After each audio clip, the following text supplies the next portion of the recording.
All right, you're back here on the Gill Athletics Connections podcast. You know, I start every episode the same. I say the word all right for some reason, which bugs me when I go back and listen to it during editing and all that kind of good stuff. But it's me, Mike Cunningham, National Business Development Manager for Gill Athletics and the host of the Gill Connections podcast. If this is your first time, press and play. Thank you. Thanks for being here. We're grateful that you picked today's guest to be your first one. It's going to be a lot of fun. I've known today's guest for a while, so I feel like there's going to be a lot of laughing going on. And if there's not, then, well, maybe we're not as good friends as I think I am, and I'll go see my psychiatrist and we'll all figure it out one way or the other.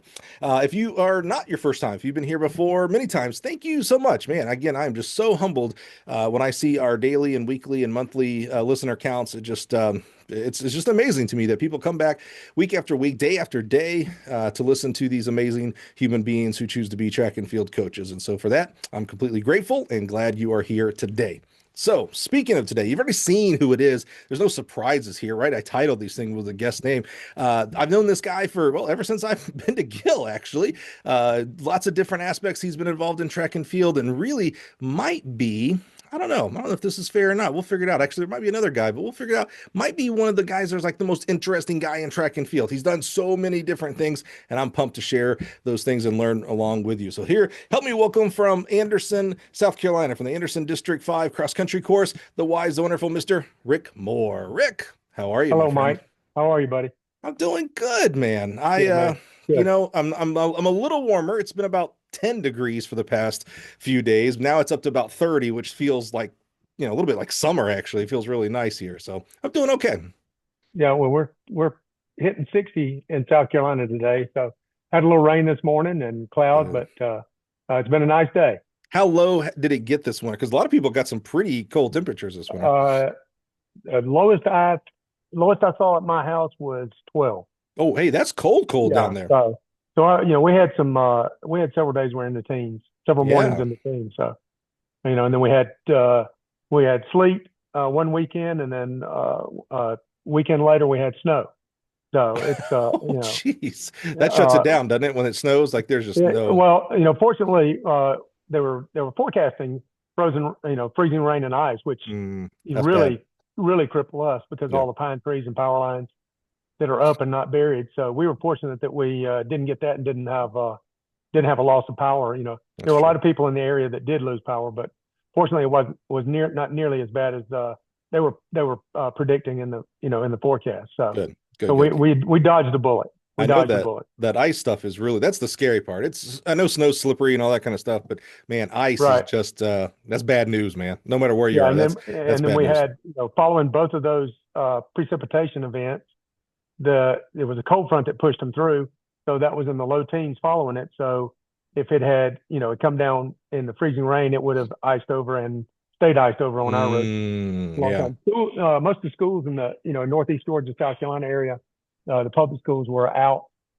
For most of them took off Friday, Wow. and then we're out. Didn't go back until Wednesday Yeah. because Holy. even though the most of the precipitation had melted off the roads, areas in the shade, as you well know, and we have a lot of shade around here because we have so many trees.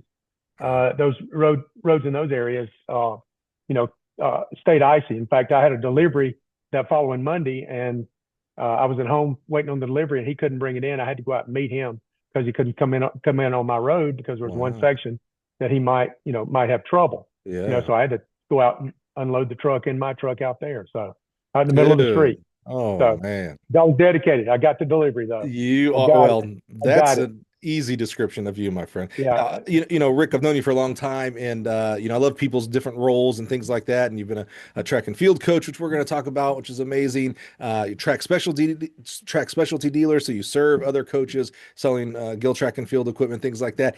You really got interesting to me here lately. You started working with this amazing cross country course and helping design it. I would have told you before you and I had our initial conversation about what all was involved in that. I would have told you like, oh, it's not that hard. You got to cut down some things. You got to design it. Sure, sure, sure. But that's it. I can't wait to dive into that and share that with the audience because that was fascinating. And then it really hit me.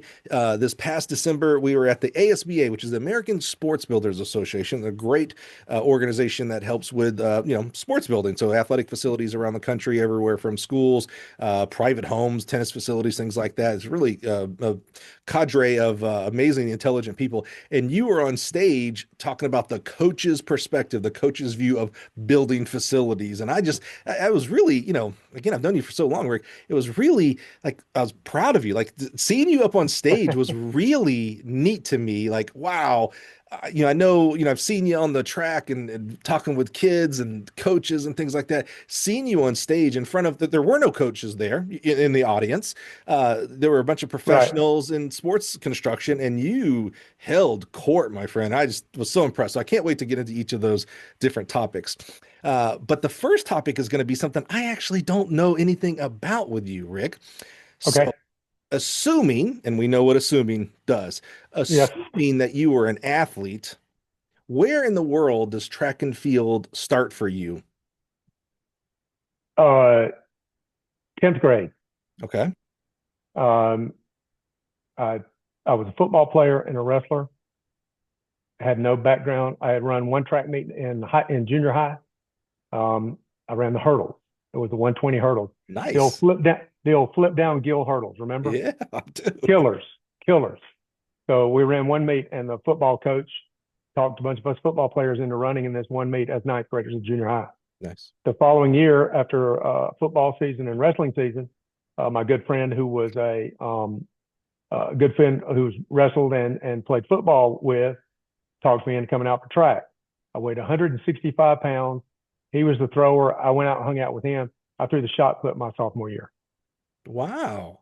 So just to hang out, and Mhm.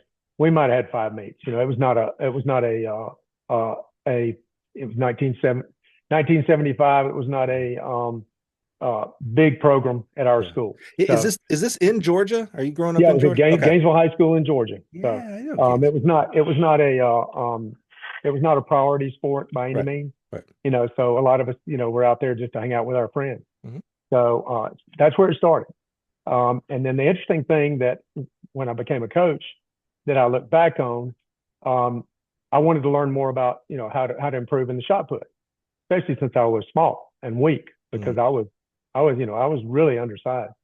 And so I found a teacher's resource library in the school, and it had a few more resources than just what the library had, which is more student reading, the interest kind of thing. Right. And in that resource room, I found a track and field instruction book, and I went in and started reading and researching on how to improve, technical terms and technical Right. ways to improve in the shot put. So I think that was where my background in coaching came from because, Yeah. when I was finally coerced into coaching track and field, my first, my first year in teaching, I found that, I didn't know a lot, but I had an affinity for researching it, and I could research it and take in a lot of different perspectives, Right. and then I was able to turn that into, it gave me the ability to coach it better. Right. Yeah, Did you, I'm curious because you played other sports. You said football and yeah, wrestling and things like that. yeah. Did you go to the library to read more about how to become a better football player, or how to become a better wrestler? No, Why track? That's interesting. I didn't have the background. I realized that there was a deficit, that I did not have the background that I needed, and there was no coaching. We had one coach, Mm, and every group just sort of did their own thing. right. And so in our group, the older guys, they would offer pointers, but they were not very well coached either. Right. They were just bigger. They were just bigger and stronger than I was. And so, I just felt I felt there was a gap that I needed to fill. Yeah. And I didn't have to do that in football and wrestling because I had enough background Mm, in those and had been coached, a lot, more heavily in those two sports. Right, right. I was not getting any coaching in track and, in the field event that I was Hmm. in. And so, like I said, I noticed there was a gap and I wanted to fill that gap. Hmm. I just felt inadequate in that respect. So I wanted to know more. And Um, I think I knew you as a thrower for some reason. The hurdling thing is, because I love hurdles. Did you not try your hand back at her? Like, I did that ninth grade. You no, didn't. no. The next year, a buddy of mine, he came out the next year, and he and I, we started going to a small community college that had a track facility. They had just built a track facility, and they had, our track was 5 lanes of asphalt at the school. So we would go out to the Gainesville Junior College, and they had a rubberized track. It was like, wow, Wow. this is great. Huge. And Yeah. they had a pole vault pit. Oh. We had 2 poles, and we would drive the poles out there in his Volkswagen Beetle sunroof with the pole sticking out of the sunroof because we couldn't leave it out there. There was nowhere to store it, but we could use it. So he and I decided we were going to vault that year. So we vaulted that year primarily because that big mat was really nice to lay down and work on your suntan. So, We all have our reasons. yeah. So that was it. Why So why the we started vaulting. why the pole vault? Were there other vaulters in the area that you saw? Like, how did you get No, a pole vault's a pretty, even today in 2026, is still a niche event for us. it is. It is. There's a lot of people who go through high school. Like, I remember, this is back in the 90s in Alabama. But like, we had no idea the pole vault. That was, where I grew up, was like, none of us could afford a pole vault pit and poles and things like that. So that was the rich schools in Birmingham. They had pole vault Right. at State. We didn't have that. So I would never even have thought about doing pole vault in high school because it wasn't around. How did you guys even like, oh, that's look at that event. Look at them. Like, did any teammates doing it, or you just saw other schools I, or I had TV? another team, a good friend of mine that we played football, we wrestled together, and then, hey, let's go out for track. Hey, let's go pole vault. So he It'll knew be about it. fun. Well, he knew about it, and I Interesting. was aware of it. Yeah. I was Okay. aware of it. Okay. But I'd seen the Olympics, a couple years before, and I'd seen a little bit on TV. All right. I'd seen I think it was Segrin at the time. Bob Yeah. Segrin at the time Yeah. was one of the top vaulters at the time. Yeah. And he was I'm like, wow, that's an athlete. But we just decided, hey, that's an event we can go out. We're not going to have to run a whole lot. Yeah. We don't have to All train. right. All There's right. no coaching, and there was one vaulter that was older than us, and he was a little bit more experienced, but we didn't get along real well. So basically, we'd go out there and do our little thing, and Right. then he would do his thing, And like I said, we had 2 poles. We had two Right. catapults. He had one that was a little bit closer to his weight. We had a 180. It might have been a 13 180. So I'm straight poling. You Right. know, we're both straight poling and just having a good time. Did And we you? go to meets and straight pole. And then I started seeing some good vaulters. I'm like, oh Oh, wow, oh he's been coached. Oh, he's got several poles. Oh, he's holding way up there. it's got Oh, several. that's what fiberglass is supposed to do. So I got interested, but still, without it wasn't a priority. It was Yeah. not a priority. Yeah. My PR was 9.6. Yeah. Okay. Yeah. Okay. And I PR'd at 9.6. And when I cleared 9.6, straight pulling, swing up, go over. I missed the mat, come down just to the side of where the standard is. There's no base pad standards at the time, right? Well, and the No pit box itself was collar. a postage Yeah, stamp. the pit, yeah, it Yeah. was small. It was small, Yeah. but it was foam, at least we were Yeah. that. Yeah. Yeah. And so I missed the foam, came down and landed on the edge of the concrete with my heel and bruised my heel. So I technically PR'd and stopped, which, I've only seen, Mondo does it a Yeah, lot, no. Yeah. but Right. Yeah. Yeah. Yeah. No one Mondo does does it that. because, and then I saw, Wow.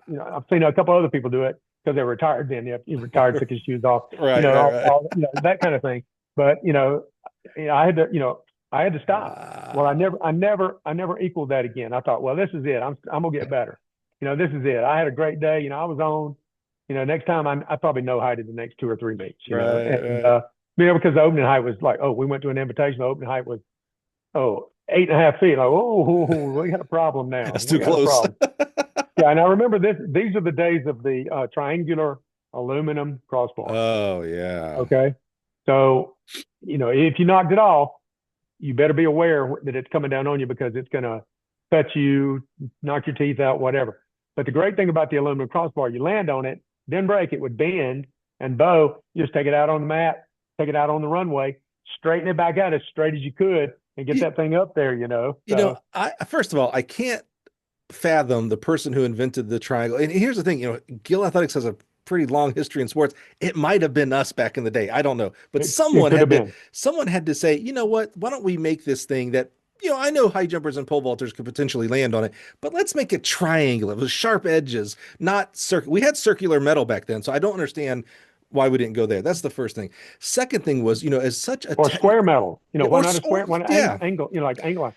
and Who knows? it's Some such engineer just wanted to have fun yeah, with it. that's what it was. Somebody had excess triangular material and was like, just make it out of that, and that became the thing. Yeah. That's The it. the other thing is, track is such this, highly technical, down to the eighth of an inch, down to the hundredth of a second, Millimeters, and then millimeters, and and thousandths. then and then we'll land on it, and the bar would bow, and we would just straighten it out. It wouldn't be perfectly straight. Let's be real here, Oh and just like no, that, yeah, put it back up 9.6. It's like that ain't nice. that's a PR. It's not 9.6. So I probably got a bend, a little bend help on that. Yeah, There's no question. that's But crazy. I'm still claiming the 9.6. What Still so claiming 9.6. did you go back to the library? Are you are you bit by the pole vault bug? Like you're trying to figure it out as much as possible? Um, I don't recall. I don't recall if I at that time Yeah, if I had the time to research as much because there were right. other a lot of other things going on at the Sure. time. I had finally gotten you know had developed a, a smaller amount of shyness where I had a girlfriend, and so I had less time to do less time to Sure. do stuff. So girls were a lot more interesting at that time. Sure. So I didn't do the I didn't feel the need to get really good at it. Yeah, At yeah. that I point. get it. I get it. And then my the track coach who's a football coach. I was with him talking to another coach that was his sort of his it was a former coach that had coached track a lot, previously at the school. And so I just happened to go with him that day to talk to this guy, and he was trying to get set up for a relay event that they had going on. And he said, "Well, I've got this sprint medley, I've got this one, but I need somebody to run the 200." And darn if he didn't point at me and say, "Well, let Moore do it.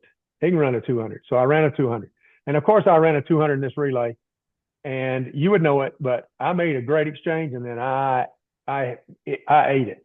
I hit and rolled. I hit and rolled. So you know I got track and field took its toll on me. It really did. Yeah. It made me pay. So it really did. And then Now, my senior year, I was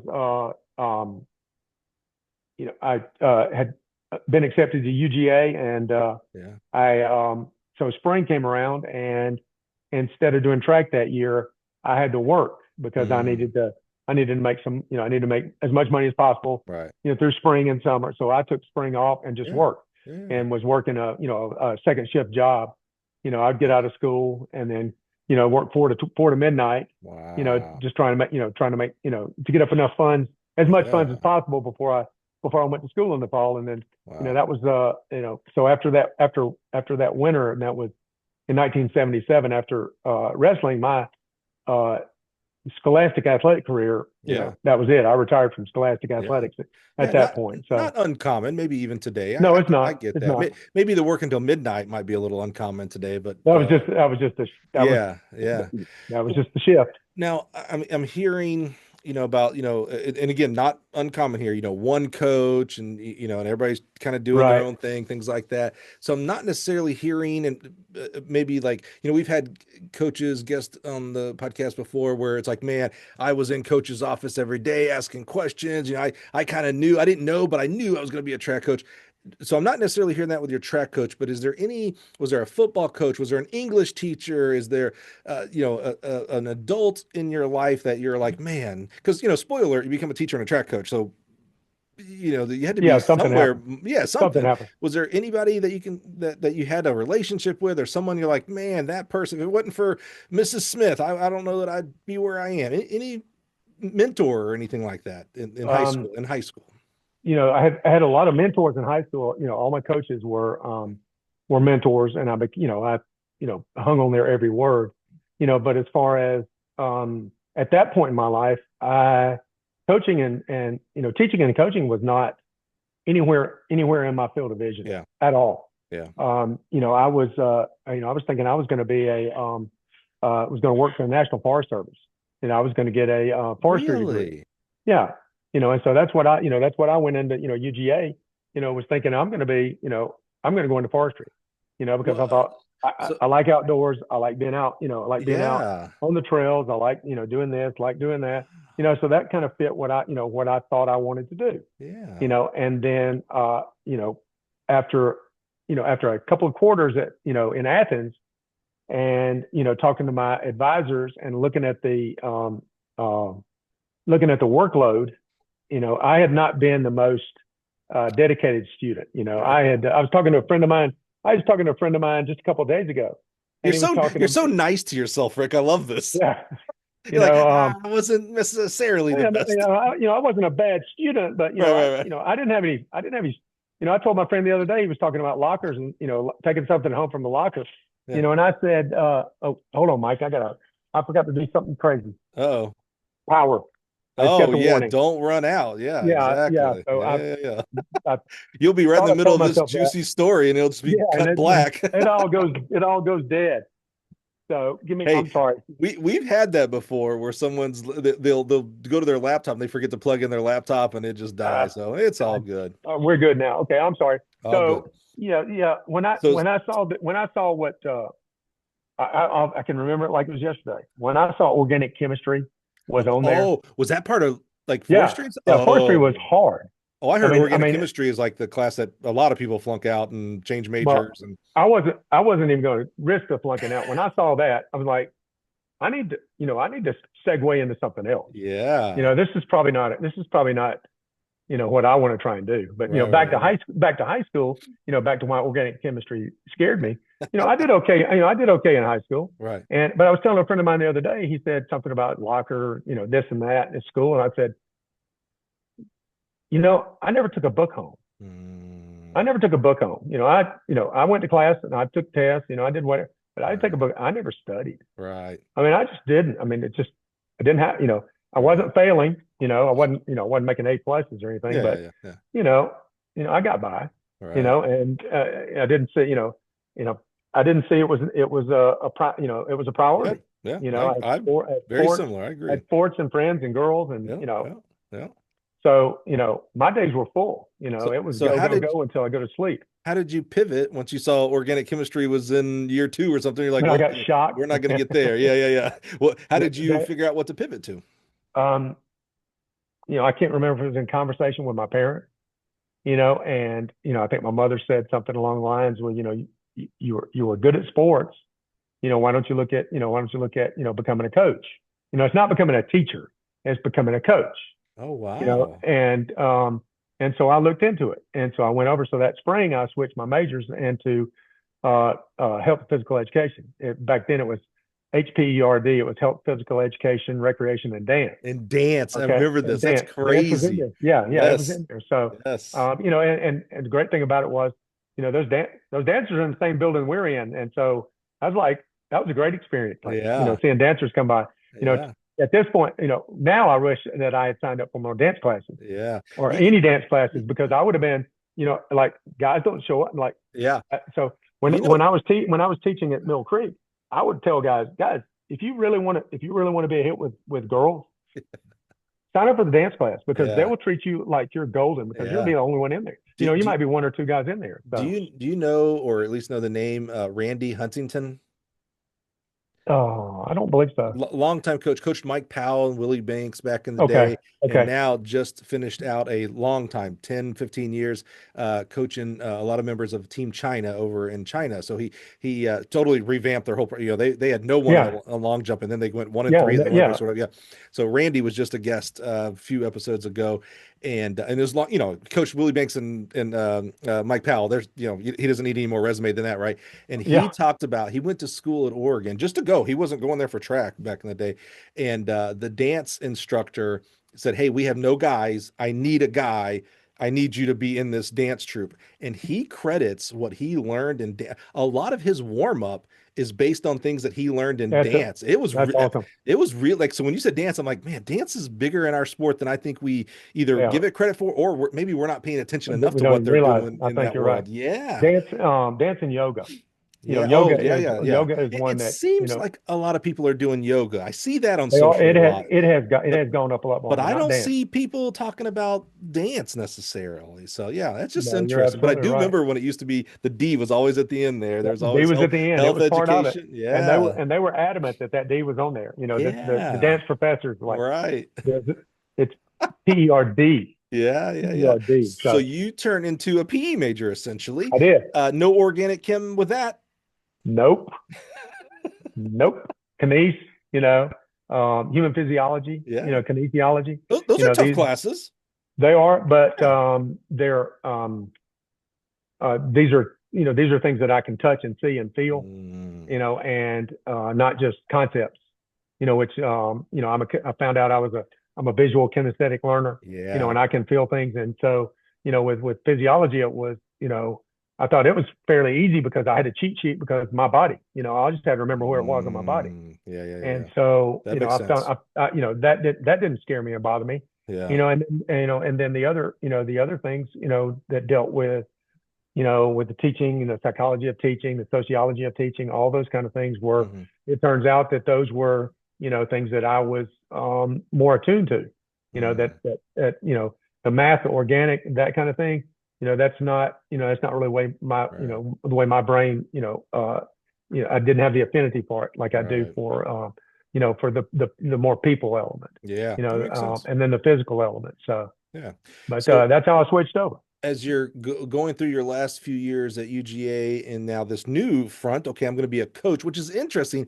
Not teacher, but you got to go become a teacher if you're going to become a coach. If you're not going to the college level necessarily, does track reintroduce itself at all at this No, point, or is that after we get done in Athens?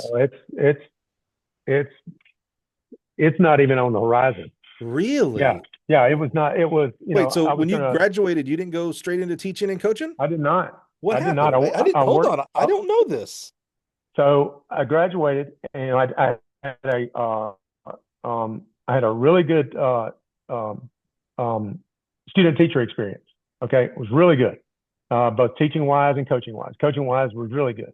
Mhm. I was able to. It was during the winter, so I was able to work with wrestling. So I worked with the they were still, it was middle school at the time. No, it was junior high at the time. So it was still junior high, but it was seventh and eighth grade. So I was able to work with the junior high wrestling program. Mhm. So, I went and coached, did that, and had, that was a great experience. And then my coaches were still coaching football at the high school for the most part. The head coach was. And so I went down and did spring practice with the varsity, All right. with the junior varsity and varsity. But I was able to go down, and that was my first coaching experience in football. And so, at the end of that experience, the junior high principal, who was the offensive coordinator, was my former offensive coordinator when as a football coach. Right. And it also was my physics teacher, who Mhm. was now an administrator there. So he called me in and offered me a job. And at that point, I still had another quarter in Athens, and I was just too young and immature to think that I needed to teach at that point. And Mm. my brother had a karate studio and a fitness center that he was just developing, and so I helped him get that started, and I worked there for 4 years. Well, I worked there for 3 years, so I basically hung out in Athens, did the fitness center kind of thing, and just you know hung out in the college town. Lived life. Yeah, With yeah. lived life with buddies I had. I was So living with my younger brother and some friends. Were in school. So I was just in Athens is a good place. yeah, When you're young, Athens is a good place to be. yeah, yeah, It's yeah. like any college town. I was going to ask you during your student teaching, you did wrestling and then you did some Right. spring football. Like, oh, did that really like solidify it? But obviously not if you then go do the fitness center It route. it it didn't. It really didn't. I was still. But you enjoyed it? I did. I did. Yeah. It was a great Okay. Okay. experience, Okay. but I still wasn't sold on the you know I think more than anything I wasn't sold on the teaching. Getting into teaching. Sure. And that responsibility. Yeah. Um, and so that made, I would have coached, but as far as, okay, I want to go back, it's like, I want to go back there and teach. And I'm like, okay, I want to go back home, where I Mm, grew up, if it had been an offer from somewhere else, maybe, yeah. but I just don't think, at that time, I wasn't committed what I had gone, spent 3 years training for, Right.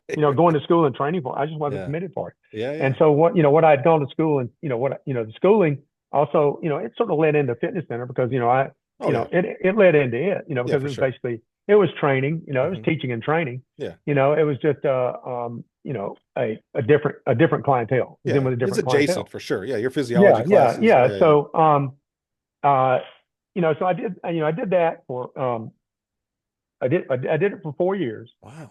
The third year, after my third year there, was housing thing, was trying to figure out where I was going to live. How, some roommates had moved out. And so I was kind of, I was stuck in the middle trying to figure out where I was going to live in Athens. And then, so I'd had to move back home because my lease had ran up one place and the lease was going to start, in a few weeks. So I had to load everything up, move it back home. So while I was home, my dad and I, just out of the blue, looking at want ads, found for sale ads, we found a piece of property, and he and I somehow talked each other into buying a farm. And so we buy a farm, a chicken farm, and an operating chicken farm. And so I move over on this No chicken farm. way. You had no, you knew Well, nothing. no, I'd been around chickens because that was, that second shift job from 4 to 12. Uh-huh. That was in a hatchery because my dad had a poultry degree from NC State, Oh, shut up. and Oh, he that's was he was cool. he was a hatchery manager, and so he Yeah. was the brains of the operation. I was Okay. the labor, so I Okay. was So just a so this labor. isn't that far out of left field here. No, no, There's no, it's chicken not that far out. experience. Okay, got it. Yeah, yeah. There's chicken experience, so but not uh, and I delivered chicken. I'd been around the whole industry, but Did never you had say been you a delivered part of it. chickens? You mean like, Yeah, when I was in high school on those chicken, you don't see chicken buses up there, oh, you're but talking about like, we haul those chickens. yeah, We haul the okay. little chickens, the You chicks, out to poultry houses. you said you delivered chickens. I was like, they come in egg form. I thought you meant like a baby. I was like, No, it's like that's we not that do. It's the hard. baby. Yeah, yeah, yeah. We're Got it, got we're, it, got we're it. delivering the babies. Gotcha, gotcha, gotcha. No, Okay. we would, in a hatchery, you trade, you put the eggs in incubators and Yeah, you yeah, grow chickens, yeah. right? So I Have know all about that. have you That's a whole seen? different conversation. Do you know who he's passed away now? A guy named Morgan. I think it was Morgan McDonald. He's the guy who did the Super Size Me documentary. Yes, yes, I Did know the you guy. did you ever see his other documentary about chicken?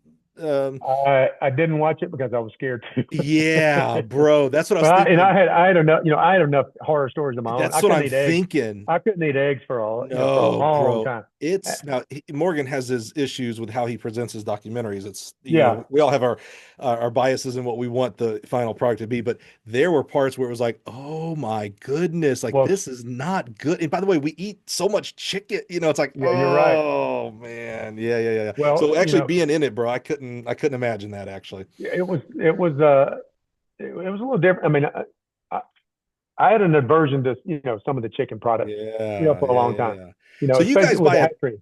chicken farm. That's We buy a farm, crazy. and I moved to this place. So for a year, I'm driving back and forth. Still in That's Georgia? where I'm living. Yeah, still in Georgia. Okay, so you're Georgia through and Athens, through. Georgia, Okay. Yeah. where I'm living. Where I'm still living today, and that was 46 years ago. 41 years ago. Yeah, it was 80. Yeah, Wow. 41 years ago. So, or 84, 42 years ago now, this July. But um, so the important part of that is that I'm driving back and forth, and that driving back and forth. We're doing the fitness center, and I'm having to work. Having to work. So You're doing hanging out in both. Athens. I'm doing both. Yeah, so I'm doing chickens in the morning. Chickens when I get back. And then doing that. Dude. And um, so working in Athens is not nearly as much fun now because I got all this other stuff. Sure. So it turns out that the realtor that we dealt with when we purchased the farm was also she was on the board of education in Franklin County. And in conversations during all the chit chat, she found out where I was from. I played football, who I played for. He was a legendary coach at the time. Right. It was a good program, and She knew that I, had a teaching degree, et cetera, et cetera. She called me up, a few months after I had moved up there, and well, yeah, 6 or 7 months after I moved up there, and said, "There's an opening at the junior high. Would you be interested in?" And you'd be teaching at junior high, you'd be coaching, a couple of sports, whatever. Yeah. And it was time for a change. And so I went and interviewed just to see what would happen. Right. And I didn't know, had no idea. It's like, okay, I'll do it. Right. Well, they offered me the job, and I'm like, well, at least I don't have to drive as far. And so suddenly, 1985, after graduating from UGA in '81, I finally started teaching. Wow. And PE, You heard PE that, and health, PE and health. You've heard that joke about the PE teacher has the kids around and says, "Who do you think the smartest teacher in school is?" And the kids are like, No "Oh, question. Mr. Matthews, the math teacher. Oh, Mrs. June's the science teacher." And he's like, "Nah, I get paid the exact same they do, and I get to play dodgeball." It's like, I'm the smartest guy. Yeah, that's so smart. Except for me, it's I get to wear shorts every day. Yeah, exactly. I get to wear shorts every day. So don't they can be whatever they want. They can they teach physics, but that's right. We still get paid the same, by the way. Same salary, baby. So what sports did you start out with? I started out with junior high football, and basically I was just it was dumped in my lap, and it was a interesting experience that first the year. whole program. You weren't like, oh, go coach the linebackers. You were, you are the coach. I was the head coach. Oh, bro. I was the head coach. Yeah. And, I was the head coach, and I walk in, and equipment is, not in good shape. Right. It's just like, okay, this is a bad situation. And first game's probably in a week. No, I had a little bit longer than that, but I had to organize the physicals. I had, all these kind of things. And at the time, and I'm still raising chickens now. Okay. Now I'm raising chickens, teaching and coaching. Okay. So it was a tough first year. You're a hard worker. And we weren't that good that year. We were not very good at all. We didn't win a game. We did not win a game. A lot of that was my fault. A lot of that was, I only had 18 kids on the team, but it was a great experience. I love the kids, love the athletes, love the kids. Yeah. Still close with a lot of them, and this is, 1985, 86. Yeah. And so then, I go into basketball. I have zero basketball. Yeah, that's the first I've heard that sport. Nothing. Yeah. Yeah, it's first I had gone to watch my friends play in high school. That's it. we would play at the local park. But our game at the local park was more like MMA basketball. Okay, honest to God, MMA. There was more blood there than in a football game. So not appropriate for middle school basketball. No. So I had a friend that I had met when I was running around hanging out in Athens, who was a great athlete at Brown High School in Atlanta. Ended up played football at University of Virginia. So we were really good friends. He had been a good basketball player. He was coaching basketball at one of the schools in Athens at that time. And I called him up, went down, talked to him. He gave me some drills, got me started. That was it. That was it. Never had another conversation. By the way, pre-YouTube, internet, there is no other place for you to go to here. I mean, you get a book, but I couldn't find any books, and I didn't want to find any books. Yeah, right. As much as anything. So, what I'm going through it. Do? I can't imagine. Because it's one thing to be a track coach who knows nothing about track. If you just, know any little thing about fitness, you can do some of the kids. They won't get hurt. They're not going to be that good, obviously, but they'll at least run the 100. They'll run the mile. They'll throw the shot, etc. Basketball actually has plays and coordination, and little did I know. Rick, I could just see you on the sideline going, shoot and try to block. I don't know. It was bad. We worked fundamentals. We drilled and drilled and drilled a lot of fundamentals. Okay. Yeah. Fundamentals position. But, it's what you mentioned, the plays, the inbound plays, the offensive plays. So I could understand the defense. I can understand that. Right. You know, the defensive strategies, how to switch defenses. Yeah. You Yeah. know, teaching those. I understood Yeah. that. There's some Offense, football side to that, zone yeah, because coverage. Yeah. Yeah. Yeah. I was a defensive player in high Yeah. school. Yeah. Yeah. Football was defensive player, Right. and Right. so that I understood. Yeah. You know, I could understand. I could work with. Right. The offense thing, totally. I never got a grasp on it. You know, I would go. The varsity coach. I would go and ask him, and he would say, "Well, you can do this." He said, but then he would start throwing in, you got to do this, and then this, and then this, and then this. All these things that on the fly. Right. And it's such a fluid, a fluid event that you're trying to coach. Yeah. Right. And I struggled. I mean, I'll be the Sure. first to tell you, I struggled. Sure. I did not. I'm not a person that can coach basketball. Right. Right. I'm just Right. not. And so as soon as we were able to find somebody to hire, Yeah. it Yeah. was like I'm out, and Yeah. I got out of basketball. The best thing I can So do is let you go do your thing. yes, yeah, and y'all be You will great. not have to worry about me second guessing you. Nope. And I'll clean the floor for you. The floor That's will be ready for you before every game. I'll run the clock for you. I'll do anything to help you just so I don't have to coach. So Can't imagine how, and with basketball, the coach is very front and center. You're 2 feet away from the first row of the stands, for crying out loud, and I it took feels like abuse. you are like it's much more. We see eyes on a football coach and stuff like that too, but for the basketball coaches, it always feels like, oh, there's like everybody can see you and every little thing you Spotlight, do. Yeah, the spotlight. spotlight, Yeah. spotlight. No hiding as a basketball coach. Football coach, I can kind No, of get lost maybe a little bit in the sideline. Basketball, you're just there, bro. I just tried to stay in the seat all the time, not stand up.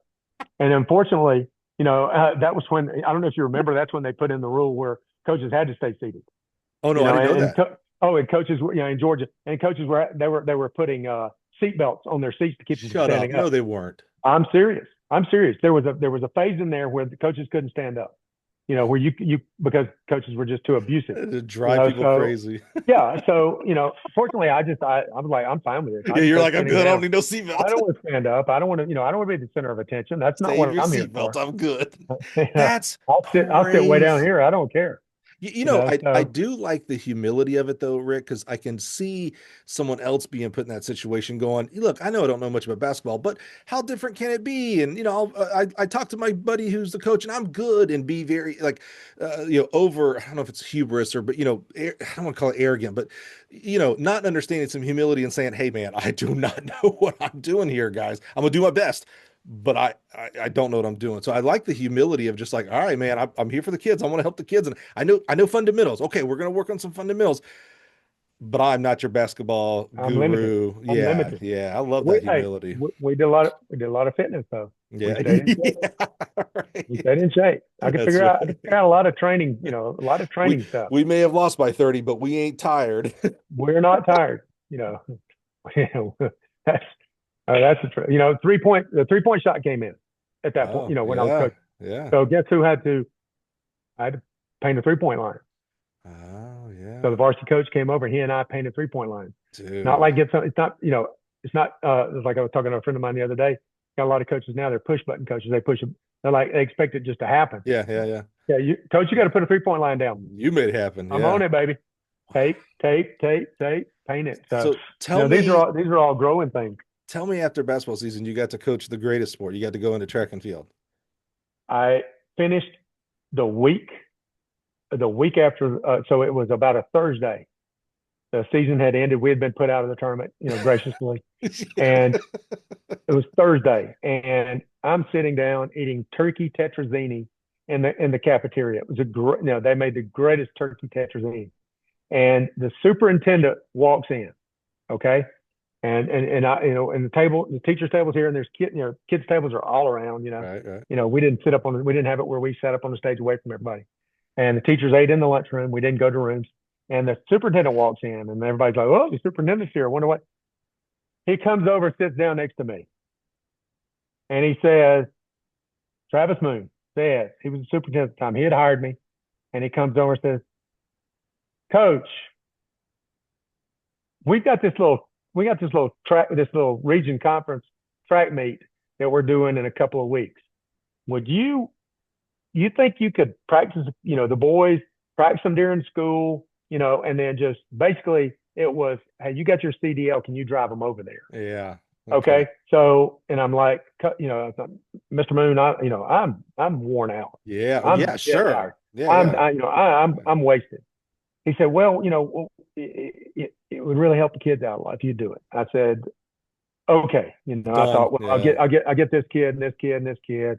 We'll in PE class or during lunch break, we'll go down and I found a baton and okay, you're on the relay team. You're this. You want to throw the shot? You can throw the shot. Okay, I let a couple of linemen throw the shot. Right. And then some other kids came out that I had not coached. And there was one kid that came out that I'd had him in class, and we did not get along in class. It was we were both behavior disordered people. He and I was as bad as he was. Sure. We didn't get along well. So we go to this track meet. And Mike, let me tell you, we're on the bus and we are in no uniforms. They didn't have uniforms for us. Wow. We just showed up in street clothes, basically. Okay. Yeah. Literally street clothes. So kids that had shorts will wear shorts, so basketball style shorts, whatever sneakers they could have, Right. they could find. And this is girls and guys. We're all on the bus going over there. So we go to this little meet, and I've got everybody, what do you want to run? And it was like, okay, we're calling. So if they called you up, you just step in and go then. Right. Right. It was one of those. It's like it's like an all comers meet, a true all Yeah. comers meet. Yeah. Yeah. Yeah. And so we've got 5 or 6 schools in our little region conference that are competing. And so these kids that I take over there, they get in and they're competing, and they're without any training, without any coaching, with no training, no coaching at all. And it had a dramatic effect on me. Remember the kid I told you about that I didn't get along with in Yeah. school? Yeah. He showed up. He had a button-up shirt with a t-shirt underneath it, a white t-shirt underneath it. He had cut-off jeans, and he was wearing what you and I would call Sunday shoes. Yeah. Yeah. Yeah. Slick Yeah. soles, slick soles, dress shoes. Yeah. Big Trum. Yeah. He ran the 400. Who agrees? Who signs up out of the blue? He Oh, did. yeah.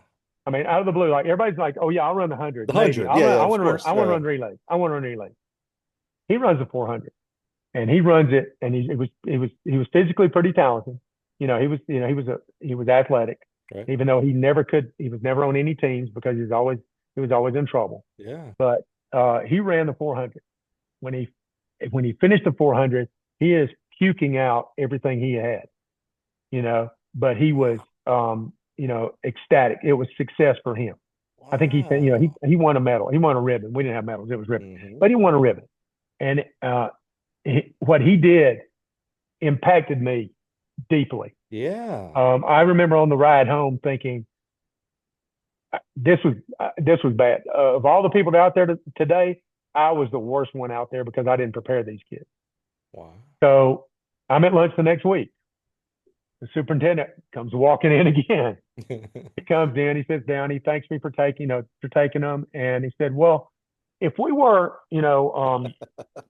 if we were to find a little bit of money, would you be willing to, coach this?" I said, "Well, I'm already doing 2 sports, so that's gonna be pretty well. We can find a little money maybe." And I said I remember saying to him, "I'll do it under this condition. I have to have some money because I need to have a budget because I have to buy uniforms for these kids." I said it was embarrassing, and these Right. kids deserved more than what we gave them. You saw We football did had not support uniforms, them. basketball Yeah, had uniforms. that's it. And we didn't We're, have uniforms. we're just And cut off gene he people was on a little, track. yeah. So he was a little taken aback by it, but that was my one demand that Yeah. I get a budget so I can buy a uniform. Well, they gave me a budget. They gave me a little bit of money supplement wise, Yeah. and and that at that time a little bit of money was okay. I'll take a little bit of money. That work more. Sure. Okay, I'll take more money. Yeah. Yeah. It's not like there's not a I didn't think about how is that cost effective at all. But Right. Right. anyway, so and that It's was how I got into it. interesting, Rick. It says a lot to me. I thought you were gonna when you said, "Hey, I'll do it if." I honestly thought you were gonna, smartly, by the way, you were gonna say, "If I cannot coach basketball, I'll do it." But your first thought wasn't, what can I get out of this? More pay, no more Yep, basketball, whatever. It was, yeah, if you put some budget to this and actually, treat them like maybe they're supposed to with uniforms, I'll do it. That was your first reaction. That that was it. says that says a That was lot. it. Well, like I said, that meet impacted me Yeah. deeply, deeply, and I felt like if kids are willing to run a 400 and throw up, then I need to be willing to go the extra mile for them. They need to at least have uniforms on. They need to look like the semblance of that we cared enough about them to do that. Right. Yeah. So, Did you and his relationship improve at all in the classroom after that meet? well, I didn't have him in. I'd had him uh, earlier in the year, but didn't have him then. And that was toward the end of school at that point. So, and I don't, he was an eighth grader at the time, and he went on to high school, and I Yeah. lost track of him. Is that And so right? I never was able to. Oh, I was never able to tell him, to tell him what yeah. what what he had done for me. Oh, His what his effort did for me that day. So, yeah. um, That's a it was. great example that people are always watching us for good and bad, by the way, and They are. we won't always know it. That young man, he's an old man now. He has no idea what he What he set in created. motion. Right. Exactly, exactly what he set in motion that day. No, he doesn't, unfortunately. I wish he did. I hope he doesn't. I hope he's not living a life where he's like, my life doesn't matter. No one ever sees anything that I do at such and such. When in reality, he's like, no, I hope bro, not. I hope not. we're going to learn more about the young people that you impacted through your career. He's a part of that. That's part of him. Well, he impacted me. Yeah, You well, know, that's what I'm saying. Impacted you, and then you went out and impacted a whole bunch of. yes, Yeah, that's what I'm saying. yes, Like that's amazing, dude. I love that. I hope my hope of all hopes is that somehow he hears this, or he knows, or he heard through the grapevine something, just so he knows, dude. I know he would tell the story so simplistic. Yeah, I just ran. I don't know why I picked the quarter. What an idiot! And ran so hard. Boy, I'd eaten a hot dog before the thing, and I threw up. Blah, blah, blah. He probably thinks it was like not that big of a deal. It's like, no, bro, your heart, your commitment to go yeah, do the hard thing impacted him, impacted yeah, others. That's like one of these unrequited love story type of thing. It's like, oh man, yeah. I wish we could have communicated there. Oh man. Just never on the same Yeah, street. yeah, yeah, yeah. Right. Yeah, exactly right. Yeah. Didn't work out. Ships, what is it? Ships in the night or something like that. Skipped in Yeah, the yeah, yeah, yeah, night. yeah. Yeah, Man. that's So it. how many years at the middle school and how did it continue to grow then now that you get some So, uniforms and some so attention I to got it? uniforms and I got serious and started practicing. Started having real practices.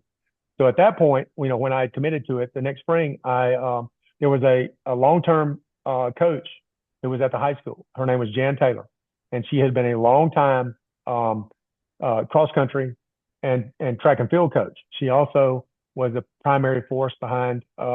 They called it Franklin County Junior Olympics, Hmm, and so it was a competition between the elementary schools, and it was a nice. track and field competition. And so they would bring over, and so I started helping her with that. Well, as soon as I found out that, as soon as I, had committed, and then after basketball, I called her. So Can I come? you did do football and basketball again. I Yeah, I stayed with Wow. all three. Yeah, For okay. another 4 years, I think. Wow. So Did you become a better um, basketball coach? not much, not much. No, the players got a little better, but Yeah, yeah. I didn't. I didn't get a whole lot better. Got it, got it. It's still that, remember that the offensive concept. Yeah, yeah. Never got there. No, no, try and stop offense, but so. But I went over and talked to her. Yeah, She had a wealth of experience. right. She was a great coach, and I went over and said, I need you to teach me how to coach these kids. Hmm. And she basically sat down and it laid out for me the best way, the simplest, easiest way to start trying to train kids. Love that. Her advice was train everybody as a 400 runner. Yeah. If Well, you train them all as a 400 runner, they'll be good at, there's below and up. there's people in 2026 that still believe that. So okay, that's Yeah, not foreign. there Okay. are. All right. No, yeah. So, And honestly, that was, and honestly, sorry to interrupt you there, because I know someone's listening right now going, wait a minute, that's how I do. Is Mike saying that's not? While there are certainly, I would say, better ways of coaching, I will say if there's way worse ways to coach. oh, If you yeah. make everybody quarter miler, you're going to be hard to get an argument from me, to be real honest with you. So it's not. the worst thing in the world. It's actually maybe that's baseline. Like, oh, you know what? That's an That's the average good baseline. way. I think people are going to have success. I think people are going to be happy being on the team, training that way as well. So yeah. Okay, sorry. Yeah, and that's what and that's what she told me. She said, if you do that, if you stay with that, you're safe. Yeah, You'll be safe, safe. right? Hmm. You're being safe. Yeah. You're not asking for too much. Yep. Hard to And get someone so hurt. Yeah. Hmm. yes, Hmm. yes. And so that's the way I started. Yeah. And then, from that point on, it was, I was a sponge, and I have an affinity and a talent for being able to see things and process them and then explain it to athletes. Right. Okay. And then as I started doing that and you started having a little bit more success, because when you get organized, suddenly you're getting a little better. Hmm. So suddenly that junior high team is not, we're in uniforms, we look good, we look sharp, and suddenly we're, I'm starting to recruit kids that I know had ran in junior Olympics. So I'm starting to recruit kids that Right. showed some talent when they were earlier when they were young. Hmm. And so I started, trying to get, I was getting athletes and getting people to run for me, run and throw and jump. And so we started developing more of a team at that point. So, it just, it grew from there. And So even in the junior high level there at this point, you've got, because you mentioned the whole team there. So you've got yeah, obviously blocks and stuff like that and relays. Do you have a high jump pit and stuff like that? well, the high school was, 2 miles away. Okay. We Okay. would, so That most of makes the time sense. we would go over to the high school. Yep. So there I'm benefiting from the other coaches that are there. I'm seeing what Right. they're doing. So Yep. I can mimic and copy what they're doing. Yep. Yep. I hear their coach speak. I start hearing their explanations, their technical, Right. jargon. And then, the older athletes then are mentoring the younger athletes, Perfect. because, in my experience, track and field athletes are more caring and more mentoring for younger athletes, I think even so. though they're competing. They seem to be a little bit more caring in that Yeah, respect. I think so. Um, There's less of like with basketball and football, there's only 11 spots, there's only 5 spots. yes, So you help a you younger kid, taking my spot. it's like, man, they may be first string and I go back to second string. Exactly. Where track, it's like, hey man, I might be the fastest 100-meter guy. Guess what? We can run 10 100-meter guys if coach really wants to. So, and by the way, if you get faster than me, I'm still going to get to run the 100-meter day, Yeah, So I'm not losing my I spot. think the sport lends itself to that. Yeah, It does. I It agree. really Yeah. does. It Hmm. really does. Yeah. And so I just, tried to evolve, and get better with that, and started trying to compete for, to make those junior high kids, and then it converted into middle school. But in that little region meet, we were trying to win that region meet every year, Yeah. and then Is there any coaches besides this what I call peer to peer? Is there right, any coaches ed? Like, is there a state clinic? Is there a USATF level 1? Anything like that? there were coaches clinics that started up, but this was later on. Oh, okay, so This was not at this this was time. Yeah, not okay. early. No, That's what I not was wondering. early. So you're still, I didn't have the benefit of that. yeah, so you're still peer to peer. Maybe there's a book at the library, and again, this is Yeah. pre-internet and stuff, so there ain't no going and looking online and stuff like that. Nope. Got Nope. it. Okay. So, that's the way it started, and then Yep. going to meet, seeing other coaches that were successful, seeing how they coach their athletes. Was there dialogue between school coaches? So not obviously the high school has a benefit to talk to you because your kids are going to go to their place. Not very much. Is that Not very right? much. Still a little bit Not very much. guarded? Right. Oh, okay. All right. Yeah. At first it was still guarded Yeah. because, Yeah. I didn't know, like I didn't want to bother them, so I didn't ask a lot of questions of them. Sure. I would just listen, and I didn't have enough of a relationship with any of them at that point, Yeah. early on, because, the junior high, the junior high middle school thing, it was, there was not a lot of experience. There was not a lot to be gained from that. But when I was around high school coaches, Sure. That's a good point went too. there, Yeah. or went to some of the meets where coaches from, some other areas, from the metro areas that had, a little bit more experience, a little bit more, then I could Yeah. listen and learn. But as far as going up to a coach at a meet and saying, "Hey, why do you do it?" Never did that. Never have done that in my entire life. Yeah. I'd be right. I would be too embarrassed to do that. Yeah. Okay. At a clinic, I might ask questions, but Mhm. I just don't, As I say, I know you as an just never been comfortable. inquisitive person, so that does surprise me a little bit. Yeah, Yeah, because but my just a little experience. reserved, just a little reserved, when it comes Yeah, to I get asking that, that. but the reverse I feel like is true. If someone would have come up to you, and I know this has happened for sure, and said, "Hey, why did you do X, Y, and Z?" You're so free to give. Yes, Yeah, it's absolutely, just interesting that kind of that dichotomy, if you absolutely. will. Yeah, Yeah. okay, all right. So keep us going through the middle school. What happens next after that? Um, there was a coaching change at the high school Okay, about 8 years later, an abrupt change, and then suddenly they called me in and said, "Hey, can you take over the varsity team?" And that was in 1991. And there was one of the guys that I was, and I had moved up and was coaching varsity football at the time, okay, and I'd given up basketball, so I was doing varsity yes, football and junior high track. good. And the AD said, uh, got a coach that's on staff here, he'll help you. So now Okay, I was teaching at the junior high, I say still teaching junior high. Yep. still Okay. teaching junior high, Yeah. coaching junior high boys track, Yeah. and coaching varsity boys track. So we would all Oh. come on. So I'm coaching Mm. everybody, 12 through 7. Yeah. Okay, there was two of us. Okay, and so we would split up, and the schedule had already been made. So so we would have to split up. Sometimes he would have to do the varsity meet, and I would have to take the junior high. That happened a couple Right. of times. But basically, it was run a junior high, practice them all, run a junior high meet, run a varsity meet, Saturday meet, and so it was, 2 or 3 meets a week, Yeah. and then the travel, Yeah. it was involved in all that. Did you And do Tuesday, Thursday, Saturday meets? we would, yeah, a lot of I say times, that's where mostly, I ran in the 90s, and that's how we in Alabama. yeah. It was Tuesday, Thursday were kind of your dual tries, and then you'd go to some invitational on Saturday. We do we do Tuesday varsity, Thursday junior high, Hmm. Saturday. Were you hosting meets or were these all Yes, away? Yeah. Oh we wow, were hosting. dude. Jan was still there. Jan Taylor was still there, Okay. and she had a lot of background. She had a lot of experience. So with hosting meets. So and we had a good track surface. We had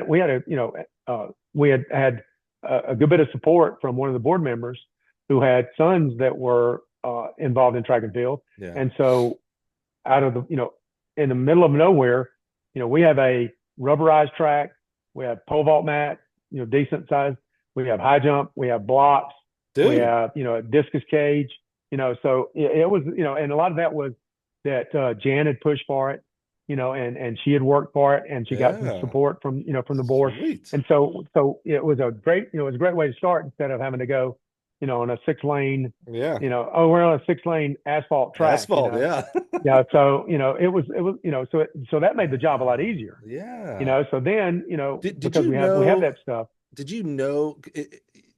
And maybe not, to know is not the right word because you're not dumb. Meaning you went to other tracks. Did you appreciate how good you had it in regards to that facility? Because I know you went to Yes, other places that you're like, oh man, that's what we had them junior high. Like we could have that here too, boys. We're lucky. Did you kind of had that yes, realization? Yeah, yeah, yeah. yes, yeah. I realized that we were very lucky, and Mm-hmm. you know, since we had that, we were able to host more meets, Mm-hmm. Mm-hmm. and so people were able to come to us, Yep. and we didn't have to go places. And Yeah. then on Saturdays, the invitationals, we would go to invitationals in places that were comparable or better, Right. Right. so that we could sit, so we could, we Yeah. weren't going to step down. Right. When somebody would call me and ask, we scheduling on a way meet, I would ask them, what do you have? What's your Yeah. surface? What kind of Yeah. surface do you have? You know, you have pole vault pit. How big are your long jump? You Yeah. know, because I was not going to take my athletes to a place that was, one, unsafe, and two, was not what we had, So what we were used to.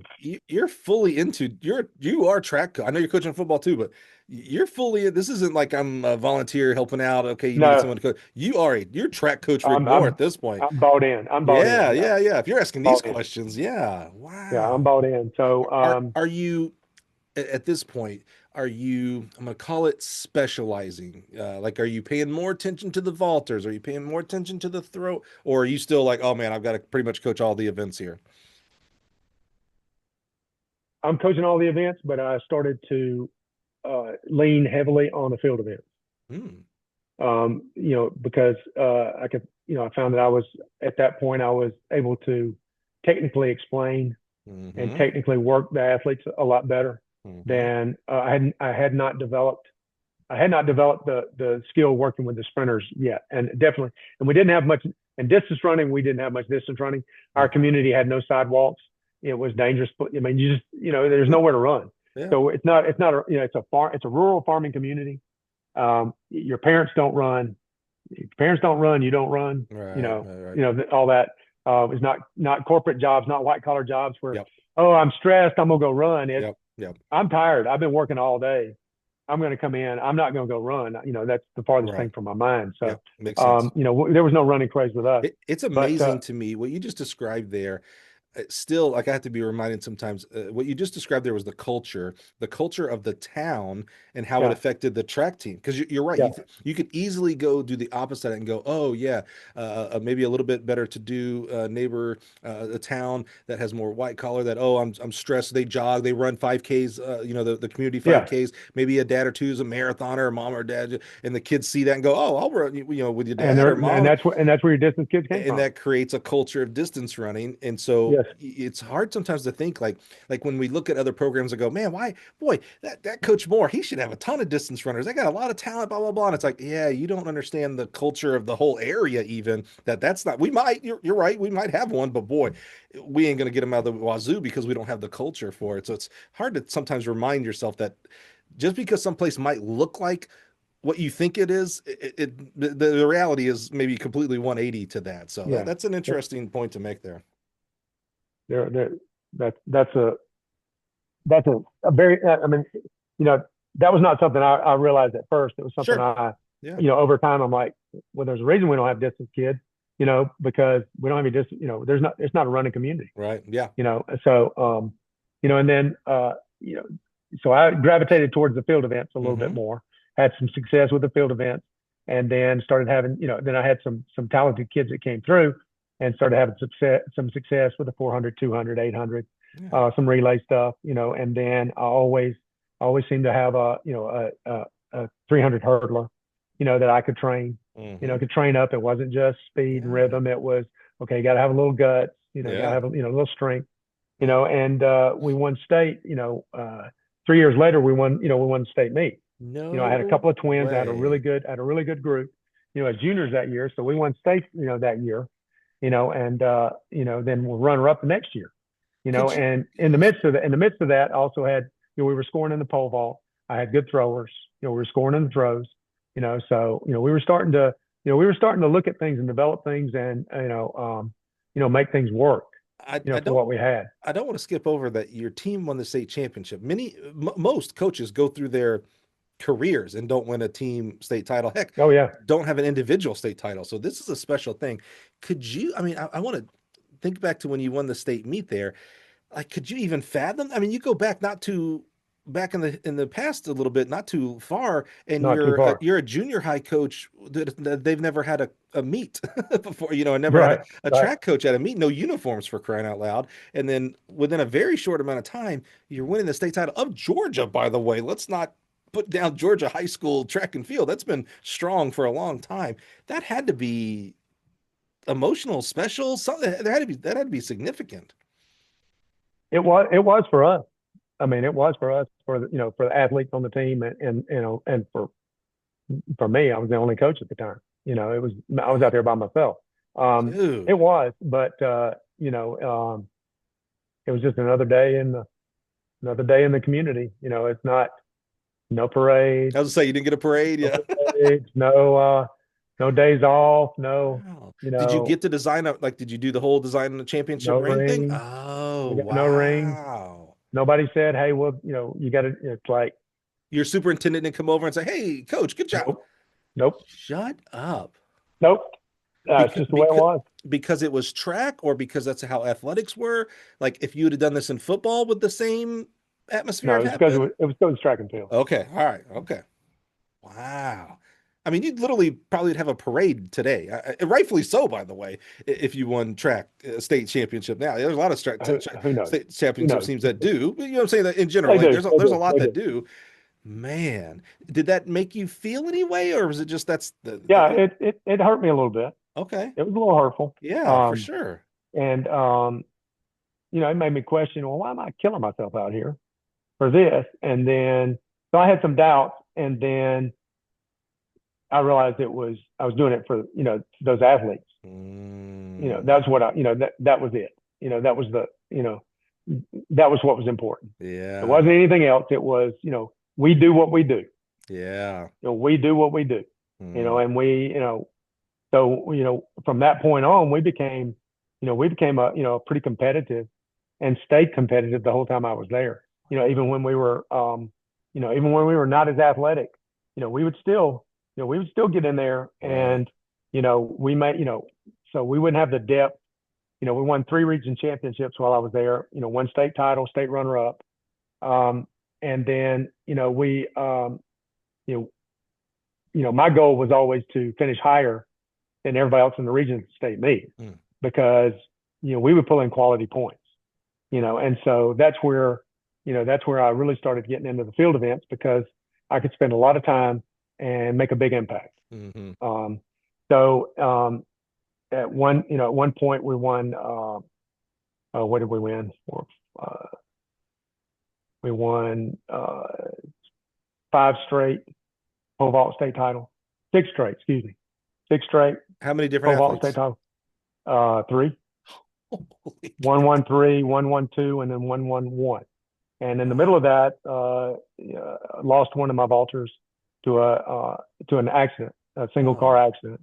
He was a vaulter. He was returning state champion, returning 2-time state champion, and he died tragically in a 1-car accident. Near his house. Oh, I thought you were got hurt. No, we lost him, and that was pretty devastating. Sure. But his teammate, who was number 2 at the time, ended up winning it that year. Ended up PRing at the state meet, jumping really well, and won state that year. And the next year, I transferred. The next year, I went to a new school, but that was pretty bad. Yeah. That was pretty tough. But he'd give up that state championship to be second in a heartbeat to that. Oh, he would. Yeah, without a doubt. Without a doubt. It was pretty bad. But so what high school are you at? I don't remember if you Franklin said County High School. Franklin County. Okay. And are you still coaching PE at the middle school though? At some point, did you transfer over? I did change over Okay. the last 6 years. So I was 13, last 7 years. So I spent 13 years in junior high / middle school. Yeah. The last 7 at the high school. So I was at the high school. At this point, I was at the high school. Yeah. I moved over to the high school and became defensive coordinator. Oh, okay. I was going to ask, did you coach football all the way through? So I coached football all the way through. Did you notice? Did this happen? Did the football team, as your track team is getting better, like going from fledgling to state championship, is your football team getting commiserately better? I don't know how many necessarily crossed over and did both, but I am of the thought. I was on a podcast that is for high school athletic directors, and my topic was having a good track and field team improves your entire athletic department. Like your baseball team will get better, even though it's the same season. Your basketball team, your football, like if you have a healthy track and field program, your entire athletic department will be better. And commiserately, the opposite is truth as well. If you don't have a very good track team, I don't think your athletic department can be as good as it can be. So I'm wondering, as you saw the track team continue to get better, and you're on both here, the track team and the football staff, did the football team get better as well? And that doesn't always translate into wins, as you know, Coach, but you can see athleticism improve. We had better receivers or DBs, whatever. Did you notice that or not? We had a good run where we were successful across all those sports. So it wasn't because for one main reason is my athletes were not single sport athletes. Right. Mm-hmm. I mean, we're at a AA school with 900 kids in the school. Mm-hmm. So 900 kids, 450 of them might be male. Right. Out of that 450, you might have 100 athletes, 100 males that are in athletics. Right. There's a lot of kids that were athletic, but they didn't take sport. Yep. They were, they had other things, other things that they were doing. So we were using a lot of the same kids. Mm-hmm. So they would go from, a lot of them would do like I did. They would go from football to basketball to track and field. Mm-hmm. Mm-hmm. Or they would go from football to track and field. Right. And there were I had some vaulters that were just track and field. They were just pole vaulters. Mm-hmm. And my really successful pole vaulters were just pole vaulters. Mm-hmm. They did not. They were very athletic, but they didn't do other sports because they were doing. They were training. They were starting to train more year round. Interesting. Because they were really pushing. They were pushing their limits. Mm. To try and try and jump. Better than anybody had jumped in, Yeah. before at that time. So I would have thought that's more of a recent thing, and by recent meaning maybe even 15 years ago. But knowing even back then, there were people, the vaulters specifically, they're like, yeah, I'm just going to be a vaulter here and try to really maximize this.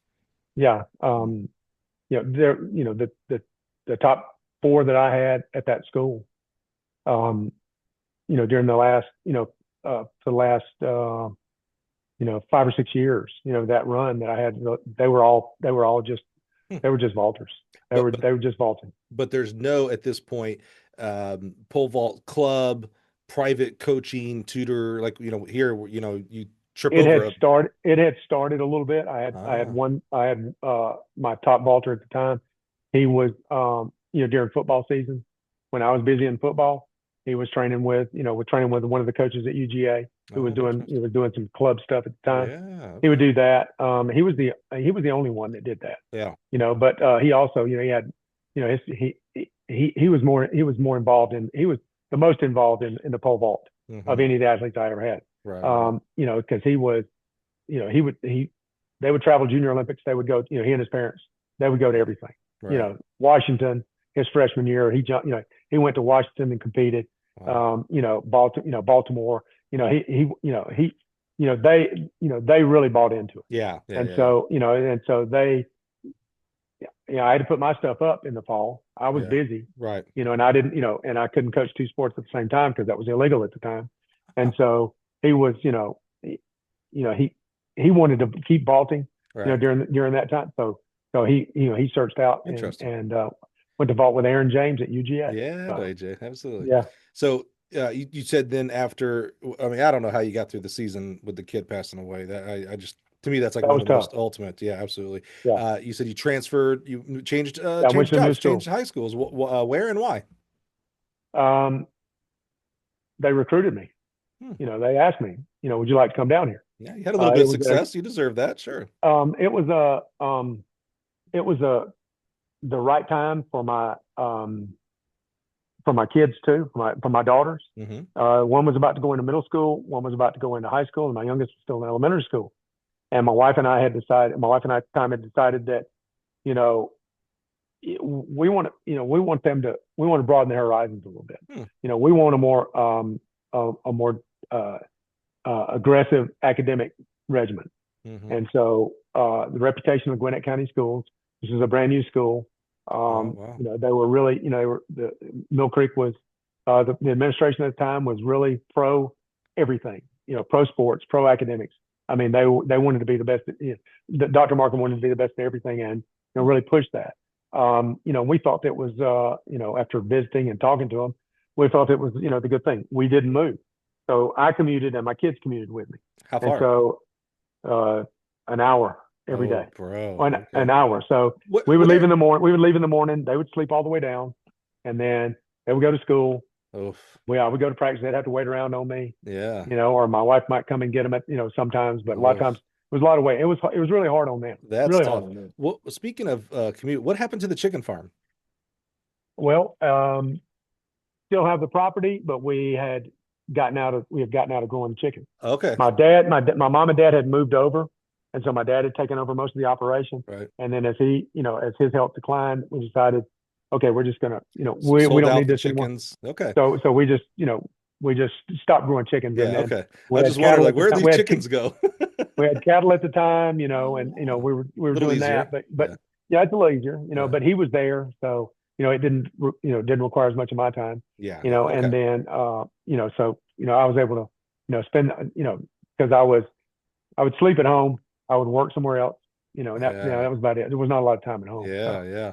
So you have this longer commute with the kids, which have to be tough in regards to, like, just it's the mundane of doing this hour drive, et cetera, et cetera. Right. But now maybe kind of thinking back, kind of special to spend that much time with your kids, right? Like, even though they were asleep. I know. I was still Say, around them. lots of times they're asleep, but one time they'd wake up and she would tell you about whatever science class, a Yeah. boy, At one whatever. point, Yeah. there were four of us because all three of my daughters, two were in high school, and my youngest was in middle school at that time. So I Yeah. had 6, 9, and 12. And so my oldest was driving on her own. She had a car. She was driving on. But still, there was a period of time in there that we were all four in the car together. It's And kind that of cool. it really was. It was Yeah. cool. It was hard on them, but I loved it. And like Yeah. I said, even though they were asleep in the car, I'm still around them, and Yeah. Yeah. it was really good. Right. That for me, that was great. But Eh, my it was wife different. my wife takes the bulk of getting the kids to fishing tournaments and play practice and all that. Mostly because I'm on the road, as you know, Rick. Yeah, But every once in a while, I get to take or pick her up from play practice or take him to whatever thing for him, and just even that 15 minutes in the car, there's just yeah, you it's just get to special. ask questions and listen, and just you'll hear something every once in a while, you're like, I didn't know that. So I can imagine just an hour every day, be like, man, there's just you Yeah, get it's some really good good. nuggets, man, that you for Yeah, sure I'm sure probably still tell stories around the holiday times, like, remember that one time, I love that. yeah, that's How right. how long were you at this school? And 16 years. 16 years. Is this where you Hmm. retired from? It is. Yeah, okay. This is where I retired from. And where does so you are also a what we call a basket of dealers that we call a track specialty dealer, meaning you're typically a one-man operation. So yourself, but you have extensive background, as we are learning and have learned so far, extensive background in track and field coaching. When did that and how did that come along? I was buying too many poles from you guys, and Sure. I needed to buy more poles, and I Yeah. needed a discount. Yeah. And so I called and said, "What would it take for me to be a dealer? Could I get a discount?" And so it was outlined at the time what I could do. So like I can do that. So I did it basically to try and get, discounted pole. And Yeah. then I thought, well, I've got a lot of friends that, at this point now, I've been coaching a while. Right. So I've got a lot of friends that, this is about 1999. Okay, I was going to ask when's this time. Yeah. Yeah, it's Okay. about 99, 2000. Yeah. And I had a lot of friends who were like, well, I can help them get equipment, Hmm. help them get equipment, good equipment, for cheap prices where they don't get ripped off. Yeah. Yeah. And that's where it started. And it just, Huh. sort of grew a little bit, grew a little bit, grew a little bit Yeah. until I retired, That's great. and then it was able to grow a lot more because I had That's more time with it. grown a lot bit. Um, Yeah. yeah, it grew a lot then, but Right. that's basically where it started. How has that transition been for you? Up to this point, you have been a very selfless coach to young people. When I talk to our dealers, the dealers are very much akin to me in that they want to help coaches. They know they're helping athletes out, but we're not selling a Right. pole directly to Johnny and Susie. We're selling to coach who then coaches Johnny and Susie and things like that. How has that transition been from serving athletes, call it 14 to 18-year-olds, to now serving coaches in a very very specific niche way in the world of track and field equipment sales? Well, I look at it as I'm serving track and field, Mm, whether it was the athletes then hmm. or as the coaches now. That's the way I'm trying to do my part, trying to service track and field. That's where, you mentioned the AS, the surface builders, Hmm. that's where that came from. Hmm. A friend of mine who's a longtime coach also, who now works for That's right. a company. Hmm. Um, he and I were constantly talking about, hey, how would you do that? How would you set this up? He would call Hmm. me up, or he would see something. He was consulting on a job, and so it basically it turned into a free consulting, pastime for he and I. Right. And then he was having a conversation with one of the architect with an architect, Sean Huffnagel, Hmm. and he had this, and he had mentioned this to me. He said, "Man, we ought to put on a presentation, tell these builders, this, look at it from our eye." And so that's kind of where that came from. And you know um you know people call me and say, ask me questions about, and not about equipment or about other people, other brands of equipment, Hmm. and I'll tell them, or they'll ask, where should I put my runway? How long should my runway Hmm. be? Hmm. What's the zero line? Hmm. And I tell them because I'm trying to help this sport, this great sport. Yeah. We haven't mentioned the fact that I retired in June of 21. I've been hounded for years by the officials to become an official. So I retired in June of 21. I got my official I forgot certification about in that. July of 21, and Mhm. started officiating, legitimately Mhm. officiating, because in track and field in the state of Georgia, um, the coaches officiate everything. We're self Mhm. official, and so the joke I always had was they would meet me at the bus with a pole vault clipboard.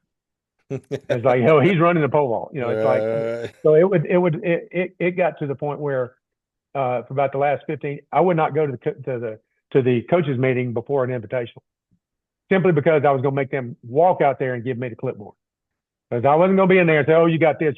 I knew I was going to have to do it, and Right. I I'll just accepted meet that you over response. there. I accepted that responsibility, so I went on down there and got started, and let them bring me the clipboard. But usually they would hand it to one of my assistants, and they would bring it down. It got so bad that former athletes of mine that are now coaching, their first couple of years, oh, you got to do the pole vault because you were coached by Coach Moore, so you got to know how to do it. Even though he's a thrower, he's a Right. thrower. They Right. just assumed that they assumed that by association with me, oh, you're going to run the pole vault off. Yeah. So, How um, did you go so far into pole vaulting versus against some of the other events? Your name is Pole Vault Georgia. I mean, you were right. in I'm trying to figure out how to say this funny and not be offensive, but I know you won't take offense to it. You're a 9.6 vaulter here, so it's not like it was like, oh, it's so good, and I just want to keep going. How did pole vault take a lot of your track and field heart? Even though I know you have a love for all the events, how did track and field become the baby, How did pole vault or how become the did pole baby? vault become the baby? Yeah, thank you. Um, it was just it was the perfect storm. I had athletes that wanted to do it, athletes that were talented enough to do it well, Mm-hmm. and so as they got better, I had to get better. Mm-hmm. So because I had to help them get better, and I didn't want them to go ahead, get ahead of me. So competitively, I needed to be on the top Right. of my game. Yeah, I yeah, needed to be on the top of my game. I didn't want to be, I didn't want to be the one that was holding those athletes back. yeah, And I was fortunate enough to have a couple of, early on, I had a couple of, pretty decent vaulters. They were state level vaulters. And then my third primary vaulter, um, he was the one that was dedicated. His parents were taking him to, yeah. Mm-hmm. Junior Olympics. He was vaulting all summer long. He was seeking out, camps, clinics, extra coaching. Mm-hmm. Um, he became successful. He became really good, and so I had to keep up with him. So I had to get better. Right.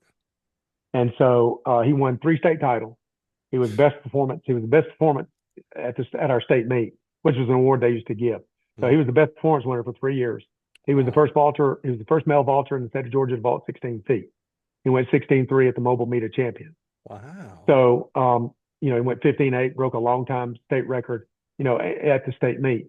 So um, there's no turning back then. And Mm-hmm. then I had a pipeline because his junior year, uh, he I had my athletes went 1-2 in the vault, and so Wow. the number 2 vaulter was a football player who played my position, who was a linebacker. He also was a hurdler, so he ran the hurdles and he vaulted. He was a state qualifier in the 300 hurdle, not the 110s, because he just didn't have the speed. Sure. He could run. He was a good solid. He would score for us. He scored points, but Right. but he qualified for the state. In the 300 hurdles. But he was number 2. He finished number 2. He was a runner up to my number 1 vaulter. I Wow. actually had 3 times, 3 times in my career where my athletes went 1-2 at the state meet. So Oh. I started looking for and recruiting and getting athletes that fit a certain mold, Mm-hmm. and was able to just continue it. So Yeah. Brad won 3, John Scott won 2, Hmm. Casey won, no, so we won 6 in a row. Right. For Franklin County, won 6 in a row. What And was then Brad's last name? Smith, he's at I UAB now. I know Brad Smith. You know Brad Smith. Everybody knows I Brad Smith. I taught a level 1 class, and we had him come in because I was doing the jumps, and I don't know nothing about barely can spell pole vault, as you know, Rick.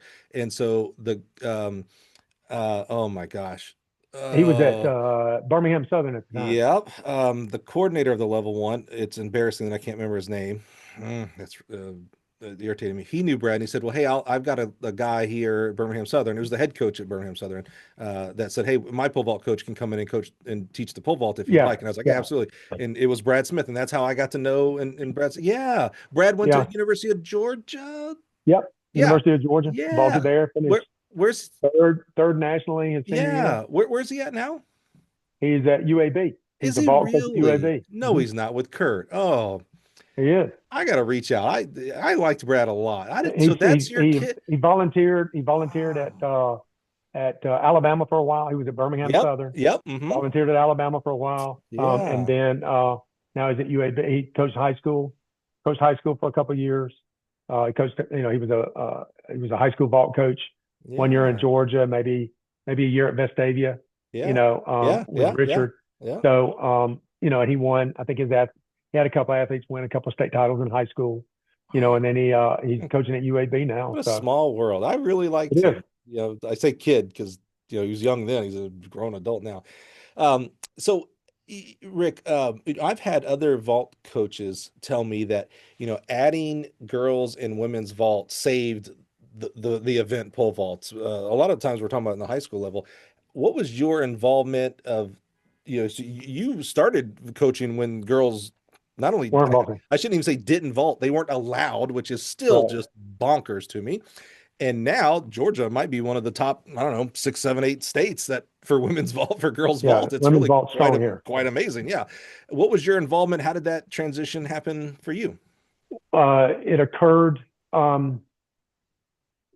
They they added it about I was about 3 years out from leaving Franklin County, Hmm. and I was just the boys coach, and so I did not coach. We had, to my memory, we had one girl that attempted to vault Hmm. while at Franklin County, and I didn't coach. I didn't coach somebody else's athlete, Yeah, yeah. and so there was never an arrangement. So it was happening over here. Yeah, so we would vault, and then we would get through vault, and then she would come in and do a little bit. Yeah. So she was just getting started. But When I went to Mill Creek though, now we've got now I start coaching. I start coaching the females. Mhm. I'm at Mill Creek. I was hired to be an assistant, and was going to be the assistant and was going to coach the hurdles and the vault. Mhm. And I had males and females. Mhm. So I coached all males. So from that point on, I coached Mhm. both genders, and never, it was great. It was a great experience for Yeah. both, and so I guess it was good that I was that late and that mature into my career Yeah. before I took that on, because I probably would not have, I don't know. I think I would have, but there's a risk that I might have, not have coached my female athletes Yeah. as good, at that point, Yeah. earlier than I did at that Yeah. point. It also helped at that time that I had $3. Sure. And so, Yeah, yeah, yeah. so That's a good point. now it's like, okay, this is normal. Yeah, my daughter can do This is anything. Well, normal of course stuff. your daughter can do it. Yeah, yeah. Yeah, Yeah, yeah. I get it. Like, I know some people were vehemently against it because we didn't have it. I mean, so that tells you somebody was against girls pole vaulting. Yeah. Others were very much on the opposite side, like, fighting for it. But the middle group, where it kind of seems like you fit in at the beginning, that's culture. It's like, well, we don't have girls vaulting, so what? Like, and I coach guys, like, so you weren't fighting against it, not No. even necessarily, you weren't fighting against it. But then when you get to the next school, it's like, oh yeah, you got to coach both. It's like, because then you had a real decision, right? Because then you could have gone to the one side and be like, no, girls don't vault. I'm not coaching girls vault. Or you go to the other side. It's like, oh, okay, yeah, they're athletes too. I'm going to coach them. And you thank you, by the way, you chose this side of like, yeah, okay, good. They're athletes. They're on my team. I'm going to coach them. Well, in the first, when it first started, I was, I didn't coach any girls at all, because the girls coach the girls. Mm-hmm. So it's completely separate. And I didn't want to, we never had a conversation. Right. If she'd have come to me and said, hey, she wants to vault, can you work? Mm-hmm. I would have done it. Yeah. Okay. But good. It was, there was a line there. Good. You don't coach mine, I don't coach yours. Right. That makes and sense. It was a mutually respected line. Yep. And I was totally fine with it. Yeah. Makes sense. And she would ask me questions, I would ask her questions about certain things, Mm-hmm. but it would never be, would you coach my athlete? Right. It was never that, because, She had her team, I had my team. Yeah, makes sense. And then when I took the new job, it was never even a thought. Yeah, It it was just was a job. you're Yeah, yeah. coaching girls and Hmm. girls and guys. I'm like, Right. Okay. they're all athletes to me. I don't Right. care. Yeah. Yeah. You know, All they're right. all athletes. It's good. And so, and the coaching both together was great. It was a great experience. Yeah, that's cool. From that point on. So Love that. um I got to coach two of my daughters that way. Because Did two of my they daughters vaulted. vaulted? Two of my daughters vaulted. So Wait a minute. How yeah, come? I What? was able to coach. Who's this black sheep? Why the third one not vault? Well, she was the oldest one, and she went out for track, and she found out she was a much better organizer and manager than Hmm. a track athlete. Hmm. Hmm. You know, and so that's what she decided to do. Are So, y'all nice to her at holidays when you three get there oh to yeah, chirping about your pole vaulting? Do you try to no, include her? we don't even talk about it. Okay, all right. I feel for that because I am the black sheep in the pole vaulting community, meaning I didn't vault, and I sit around and watch a lot of vault, and I'm around a lot of vault coaches, and I'm just like, what are they talking about, man? I have no clue. Want to make sure she was taken care of. Okay, Oh good. yeah, oh yeah, yeah. All right. We don't sit around and talk about the vault. There's a lot, Thank you. we're not that hungry. Yeah, thank you. I'm not that one dimensional. We don't do Yes. that. Hey, sometimes, man, I wonder. Everything's got its room. When I'm in that Amen. room, I can talk that. Amen. When I'm in this room, I don't have to talk about that. So Amen. You mentioned you retired in 2021. How did you, and we know the story continues after this, and we're going to get to that. But I'm always curious because, I dealt with this with a mutual friend, my mentor, Fred Dixon. You yeah, never, there's no class that you take on how to retire. Like, you don't know how to retire. That's not something you practice. It's like, I can't, I'm fearful of the day or days, months that I have to start contemplating that. It's yeah. not just something you're going to wake up and be like, I'm just not going to go into work on Monday. I'm going to retire. How did you come to that decision? How did you know when the time was right? Time was right. Why 21, not 19? Why not 2023? Why 2021? Well, I talked to a friend, mentor, person I'd worked with at Mill Creek and had known for a long time, Jerry Arnold, and he had been retired. And I asked him one day, I said, "Hey, Jerry, how did you?" And he retired. I think he taught and coached for 34 years. So Jerry, how did you know when to retire? He said, "You'll know when." And that's all he said. Such a terrible And it's answer in not my like, opinion, but okay. yeah, and that's what he said. He said, Yeah. "You'll know when. You know when it's time." And so it just so happens that period you said between 19 and 21 had this little thing called COVID in it. Yeah, buddy. So we had COVID, then we had the COVID, we had to come back from COVID, and that was really tough, Sure. because we were, it was a lot being asked of us, at the Yes. time. And, because it was crazy, it was crazy time. And that took its toll. And so it was early in the fall of 2020. I woke up one morning and it just hit me like, why am I waking up at 4 o'clock to drive down there? It's like, this is, this is starting to, this might be the time. And Did you so, never move? Was this an hour commute all oh through yeah, this? I never moved. Oh man. I commuted for Okay. 16 years, so several thousand miles Dude, you paid some up and down the gas, road. man. Holy crap. I did. I did. Dude. That's why I drive a Prius. Yeah, no That's why I drive a doubt. Prius. Oh my God. But when I woke up that morning, Jerry was right. I knew it was time. I knew I was at the Interesting. point where, I was, going to start getting too tired. It was going to start, it was not, the cold was starting to get to me. Track and field practice in Georgia and everywhere because we start so early. It's cold, Sure. and like, oh, that gets to you a little bit more now. Mhm. So, it was just, and I thought I was at 36 years at that point. I thought, I had a loose goal of trying to go to 40. I thought 40 would be good because it's a big round number, and Yeah, yeah. that would be a whole lot more on the retirement, on the retirement. Oh, But right. Yeah. at 36, I'm like, it's a good time. Now's a good time. Yeah. And so, I was totally at peace with it. And so, Good. then I started, because I didn't plan for it and I didn't prepare for it. Mm. And so, so I had a lot of catching up to do in that last, 7 or 8 months, trying to get ready for it. Yeah. Filling out this, doing this, Yeah. Okay, where's the funds coming in? What am I going to do next? Yeah. And at that point I was like, I'm just going to, I'm just washing my hands, and people are like, oh, you'll want to coach. You'll want to do this. You'll want to start a club. You'll want to do this. And I'm Right. like, I'm not sure. I don't know. Maybe. I'm not saying I won't, but, Right. Right. um, and then, that summer I got a call from the superintendent in Anderson District 5, Yeah. who had been in Carrollton, who had known, had known through friends, in Carrollton and, through track and field. And he called me up and said, hey, we got this little project. I'd like you to come up and look at it, and I said, okay. And it just so happens that the friend of mine, Craig Musselwhite, who's involved in the track building bit, Right. he had called him first and brought him up and tried to get him involved. And Craig was not ready to move, and he couldn't commute from across the state. And so Craig gave him my name. So then Mr. Wilson called me.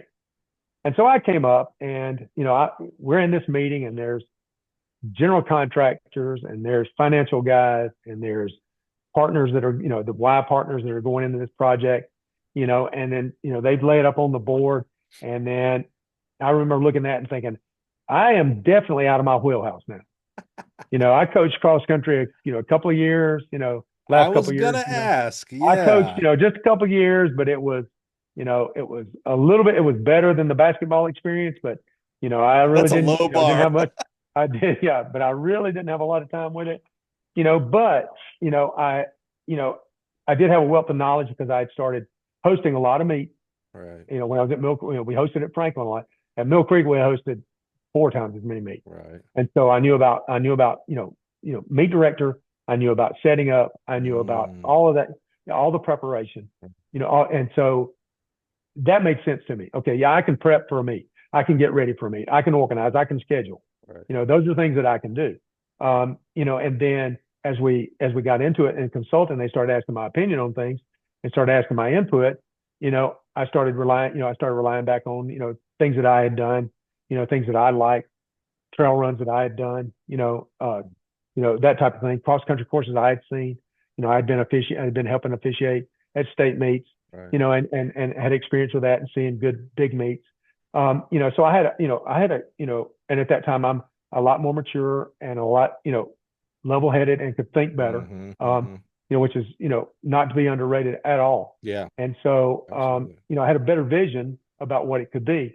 And as it developed, my skill set developed with it also.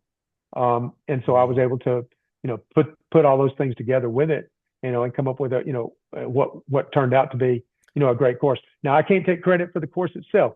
The designers did that. Right. I just had some input along with it, to say, hey, is there any way we can do this, or let's not do that? Right. But they basically, they sit on their computers. They went to school for it. They passed organic chemistry and all that stuff. So they were able to, they did all that. I didn't design the course. I just made sure, hey, that's a great idea. Yeah. That's good. Can we do this? Now, let's look behind the curtain a little bit, because I'm so simplistic, and as little experience as you think you had with the cross country side, I would have even less than that, Rick. I think like, oh, you want to make the idea here, I believe, was to have a championship cross country season, not, standalone. I don't want to say just a cross country course, but something that could handle state meets, maybe NCAA type meets, regionals, things like that. We'll learn more here in a second, but I still would have been like, oh, okay, you need a lot of land. Like I start in my head picturing a golf course, because a lot of cross country. You need a lot of land, to make it interesting. It'd be nice if it had some kind of hills and things like that. I would, maybe only because of my experience with the University of Wisconsin program. With Zim, who designed their cross country course there. So I was with him while not while they're designing it, but I've been with him, and he's talked about why we did a switchback here and all these kinds of stuff. And fans was a lot of his. So I really would have thought about like, okay, how will people be able to see as much as the course as possible, things like that. But I would have been ultimately been like, all right, just take a big mower, mow the path, probably need some spray paint so the athletes know where to run. And I probably would have mailed it in there. What are some of the other things that you guys and that you were involved in that you had to think about? And I'm thinking parking, bathroom, I don't know. There's a billion other things. Yeah. What are some of the other things that you have to actually think about? All that. We irrigated part of the course, the large part of the course where we have a large start area. Because it rains. Yes. Because we run into a lot of drought. drought periods, during our growing season. Mm. So there was, parking. Parking had already been Oh yeah. addressed because we're in conjunction with the YMCA Sports Park here, and Okay. so we share parking. So then it was okay. How do we get from parking? How do we get back to the course? Because our parking is half a mile away from where our start is. Yeah. I did have a lot of input on spectator areas. I needed spectator areas that had clear, as clear side, clear view as much much of the course. A Right. lot of that was I just got out here and I walked around, Yeah. and as the course developed, I envisioned, okay, here's Yeah. my finish line. I got viewing on both sides. How else You could know, you? Yeah. yeah, I've got to have barriers here so they don't come out. Mm-hmm. I've Mm-hmm. got to have flagging. So it was put together the amount of flagging I'm going to have. How much Right. paint am I going to need? How much Yeah. paint am I going to need? Yeah. Measurements. Where's my start line? Where's my finish line? How do I go Yeah. about that? How to come up with alternate courses? How do I go from 5K to a 3K for middle Yeah. school? Right. How do I go? Yeah. How do I go to 6K, 8K? When this fall, when we have a college meet this year, hopefully this year, Yeah. at university. It's like, okay, we got to develop those courses. And then it's care for the course. We Mm. were fortunate that we've got a 10-meter course width wise. So there's only one part of the course that's not 10 meters wide. So it's not one track, two track, three track. It is 10 meters. So if you want to pass, you got plenty of room to pass. Right. Then it was, we've got all that. We've got that sorted. We've got a large start area. I've got a 284 foot start line. I've got 554 meters before my first turn. Right. So it's all these things, trying to Mm-hmm. Mm-hmm. input all these things that great courses use, like McAlpine, Yeah. Huntsville, Right. Tallahassee. We had some of the Mm-hmm. people involved in this project. They went to Tallahassee Oh yeah. and looked at the course, looked at the World-class meet, talked, facility. Yeah. Mm-hmm. talked to the lady that was running it. We had conversations with her. What would you do? What would you do better? It's like if I think I need 48 strands of fiber optics, put in 96. Oh yeah. Like See, put didn't think more, about that. put Yeah. Yeah. more. So I had input on speaker systems. I needed communication to be able to go throughout the course. Mm-hmm. I needed speaker system that I could control, that I could, if there was an emergency, that I could circumvent any Mm. walkie-talkie, any handheld mics or any of that. So I could do that. I wanted a sound system that I could play music when meets are going on, to play Right. music when teams are out here practicing. Right. To give just to go a little extra mile. I Yeah. wanted Yeah. Yeah. I wanted pedestals, and so that I could put timing clocks not just at the finish line, but throughout the course. So at Wow. this point, I try and put a couple of clocks out in addition to the finish line clock. Yeah. So just things like that, and the expandability. We thought about after looking at Tallahassee, we need video capability if we ever want to stream a big meet. So we ran Mm. video capability at all our pedestals, and then back to our server area. There were all those things, and then it was okay. Where are we going to put porta johns? We have a big meet. Where are we going to put them? How many are we going to put there? There will Mm-hmm. always be more porta johns than we need, because I'm not going to have somebody complaining because we didn't have porta johns. We have bathrooms around. We have bathrooms and concession area around our our sports park facility, but we wanted bathrooms accessible there. Yeah. And then now it's turning into how can I make everything look better? How do I make the course look better? How do I I'm the main groundskeeper. I cut the grass, I cut the weeds, all these things, Is and that then is that a like I'm thinking about this because I was going to ask you is there a preferred, a best practice type of grass? And then I'm wondering is maintenance of the grass maybe not just the path that the runners are on, but maybe even your natural scape, is that like a year-round thing that you've got to yes. be working on? Oh, well, uh, I'd say it's year round, because like today I went out, found some low spots, sanded them, so I top dressed.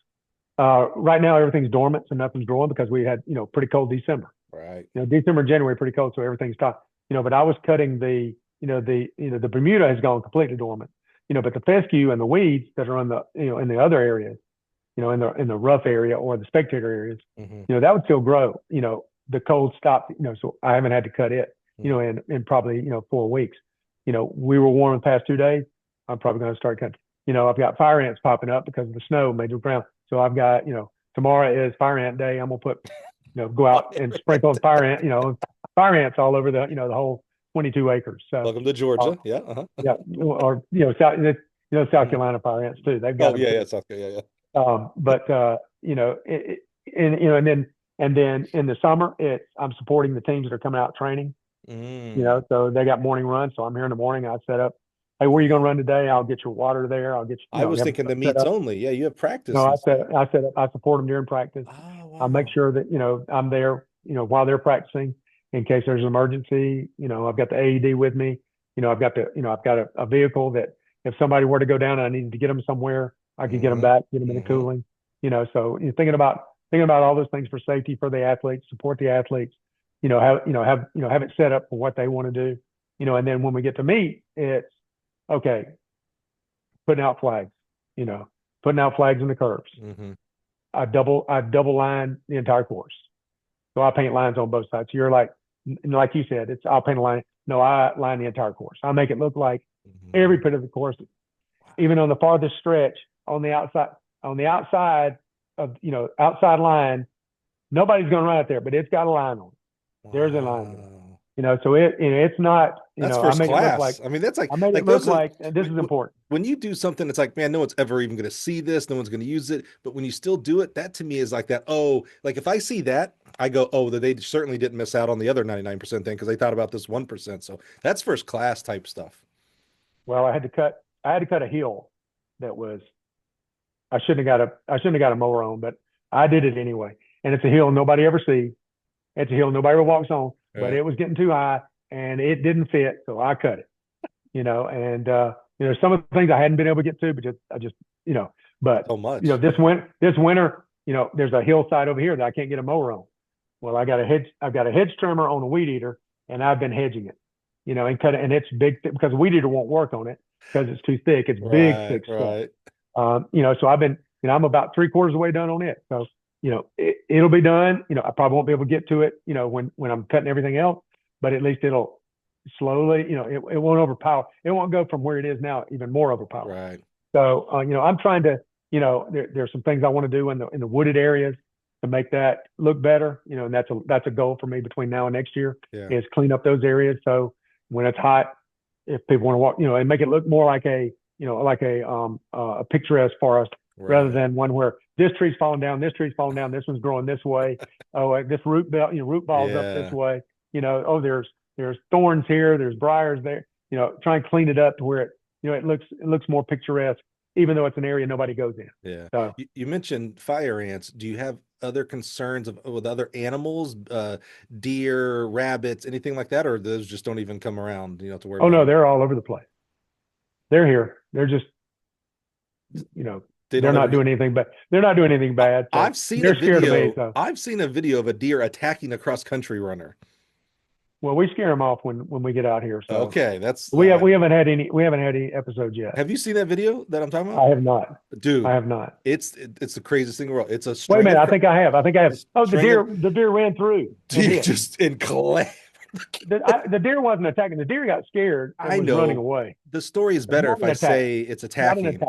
because that kid certainly felt like he was attacked because he got trucked like he was playing football, my He got man. T-boned. He He got was just T-boned. like, God, I got another mile to go. And now has to tell that story. He's probably an adult now. He's like, yeah, I got attacked by a deer. Okay, We have no deer attack. let's no deer that should be your the motto. No deer Yeah, attack. yeah. No, no, Instead of 1,100. 1,800 days, no deer attacks instead of no accidents. That's good. I like that.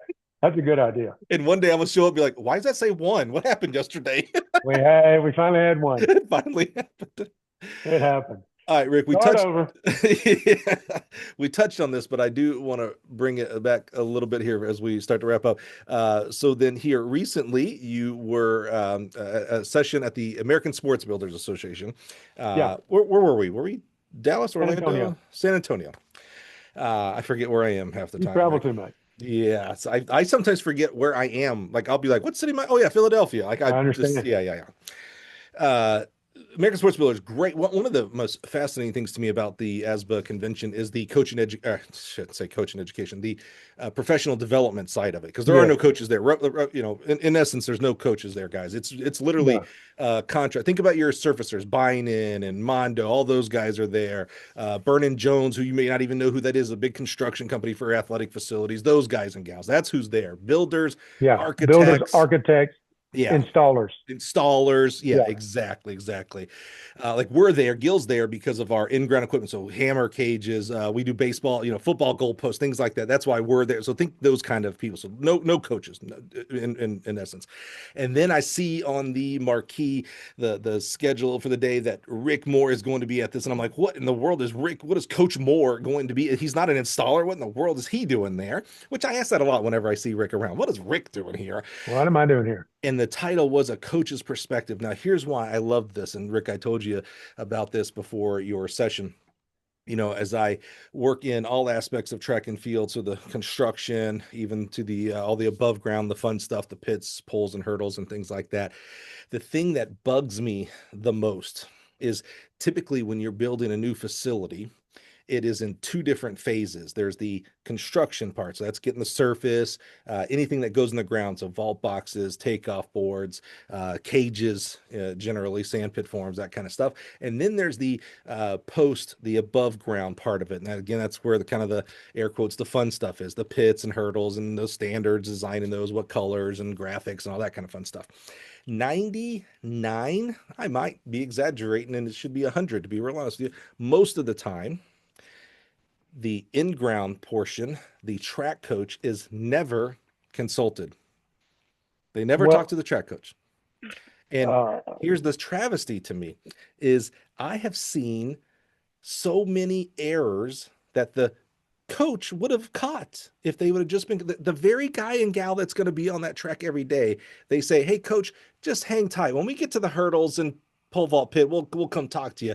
But they don't ask about or have the track coach involved to talk about prevailing wind. So where are you going to put those vault boxes? How many of takeoff boards should there be? How should your discus cage be centered for the sector for safety and things like that? So when you were up there and tell me your friend's name. I met him Craig Musselwhite. Craig. and was that Craig, the longtime Yeah. coach? Yeah. And Yeah. Yeah. where does he work now? It's He okay. works for Sport Sports Turf turf. Company. Yeah. And longtime track coach. I got to meet him after the presentation as well. Like to me, I was so like, you gave me hope, and damn you if this goes wrong, that maybe those guys and gals in that room would listen to you. And now when they go to do their next project, at least interview the track coach about the facility. That was our main emphasis right from the start is communication. Even Todd, who was the CEO of Sports Surf, that's what he said. He said, Oh, right. talk to somebody. You may be the smart, and it may come down to you're the smartest person in the room. Use some common sense and make a decision. To your point, it's before the in-ground. It's the layout. Yeah. They don't That's ask what I about mean layout. when I say in ground. Yeah. That's what I mean is layout. Yeah. Yeah. It's not it's from concept. Mm-hmm. Where do you want your runway? And then from then on, and there are multiple instances that I personally have seen where coaches were not included. There's instances where coaches tried to get included and were told to butt out. And most of the time that is not from the builders telling them that. Right. It's their administration. Administration. Yeah, their financial people, their construction people that are with the district that tell the coach we don't need your opinion. Agree. The builders, I don't think the builders have ever said that. There might be some coaches that builders would like, okay, you're getting a little bit, you're getting a little too much. Yeah. And that's true. There's Certainly. probably on point with that. Certainly. That probably does happen. But I think it's more toward the other way, that coaches are not allowed to have input. Certainly out of 100 coaches who would be involved, certainly one or two would be excessive. Like, coach, this is just unreal. You don't understand the building process. This is not possible. And those are typically the ones that are not experienced. However, that might be true. However, we shouldn't punish the other 98, 99 coaches that could honestly could save you money, make your facility more useful if they not even overly involved, just be involved. And so I always Totally agree. plead with our coaches. I'm like, hey man, don't get yourself fired. Not telling you to do that, but you need to be knocking on that door of your AD, facility AD, whoever your project manager, and just be like, hey, can I help at all?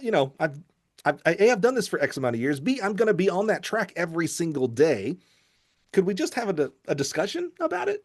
Be involved. Uh, that's a great point, and that's what Craig and I really really hope that the builders would start asking for that, Yeah. and that they would take the side of the coach and try and promote. Hey, we need some involvement from the coach. Right. You know, But to that point, also a lot of times, hey, we need involvement from that coach, and that coach is their first year. Sure. They're right out of school. They can't do it. We said, so we told the builders it's less involvement for that person. Sure. Right. So we told the builders, find somebody in the area that's an experienced coach, and just ask their opinion. Hey, could you come over here one day and just look at this? We'd like your opinion. Right.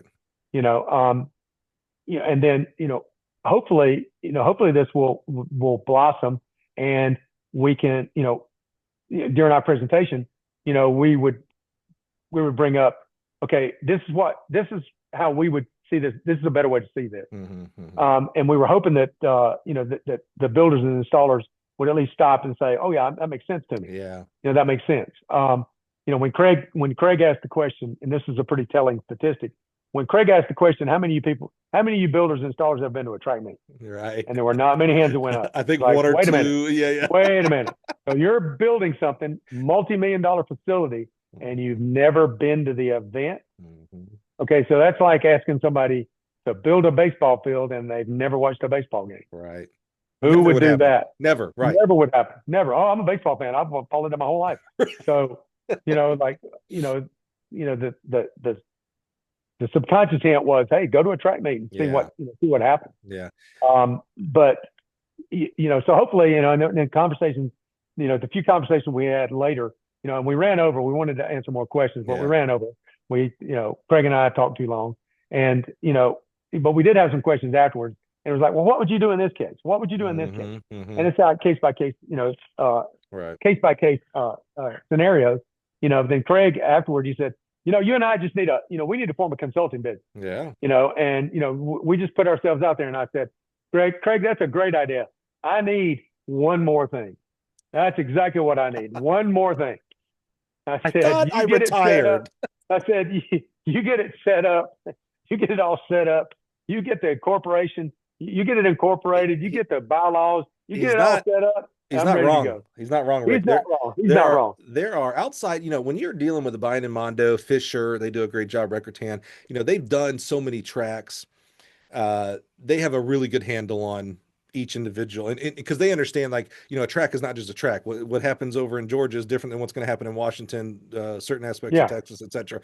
Winds, what's underneath the ground, all these kind of things, right? And there's about a handful of independent track consultants like that will help with a facility, and they are invaluable, worth their money 10 times over. Yeah. I have seen them save, because I've been involved with them in a lot of projects, I have seen them save the project thousands, if not in aggregate, millions of dollars of FFs. Oh, I'm sure. Here. So, but there's literally a handful. There is. And to your point, you're also talking about the big builders that are building the UGAs, the A&Ms, and we were talking to the builders that that work in high schools. That's that right. are working for a school district. That's right. They're working for public schools, private schools. Yep. The smaller companies that are doing 20, 30 tracks a year, every Easy. year. And are involved in in the football field, changing over from natural to synthetic. Yep. So that's who we're talking to, because they don't have that. They don't. That's right. They're also the colleges. I know for a fact that UGA they did a wind study. Before they put the layout of the track. Right. They put a wind. For us, I got to go ask I got to ask who stands out there all day long. Where's the wind come from all the time? Where does your trash blow? When you set up, how do you want? When you set, so you're asking. So now you come in a builder. Well, it'll fit over here. Yeah. Oh, it looks good over here. Well, now wait a minute. You're going straight into the wind. So that's who we were trying to reach. Where the smaller builder installer doing for the smaller project. talking this out, it makes me actually think. I think it was a great place to start, and I'd encourage us to for ASBA and other people involved to continue doing these kind of conversations. But it makes me now think that maybe you guys need to take your show on the road, and you actually need to be talking to our athletic directors because they're the ones that typically will be able to stop or involve the track coach in these discussions. The builders feel like that they would listen. They're not going to actively They do. seek out the coach, but they They're would not. listen to the coach if they were involved. But that coach isn't going to be involved unless the athletic director. So that might be Exactly. where the message needs to continue. That's a very astute point, because the builders are not going to do anything to jeopardize the being able to get the job. Right. So if the administration, if the district says we want to do this, Yeah. They can say, hey, let's wait a minute, Mm-hmm. but they can't say, no, that's pushing. stupid. Right. We can't do that, because we got to pay bills. Get the job. Mm-hmm. We got to pay bills. We got to get the job. Yep. We get the job. Now we're trying to make a little, now we're trying to make some recommendations. Yeah. Because an architect got in touch with me and wanted me to consult. He wanted me to look at some plans that he was doing on a small project. Mm-hmm. And so he said, what do you think about this? Putting it this way, and I was like, well, I hate to say this, but you're at the bottom of a hill. It's going to get flooded. Your shot put's too close. You're going to hit the runway here. The way and they were trying to put it in the only space they had to put it in. Yeah. And he came back, and there was another instance where the plans called for a box, a pole vault box.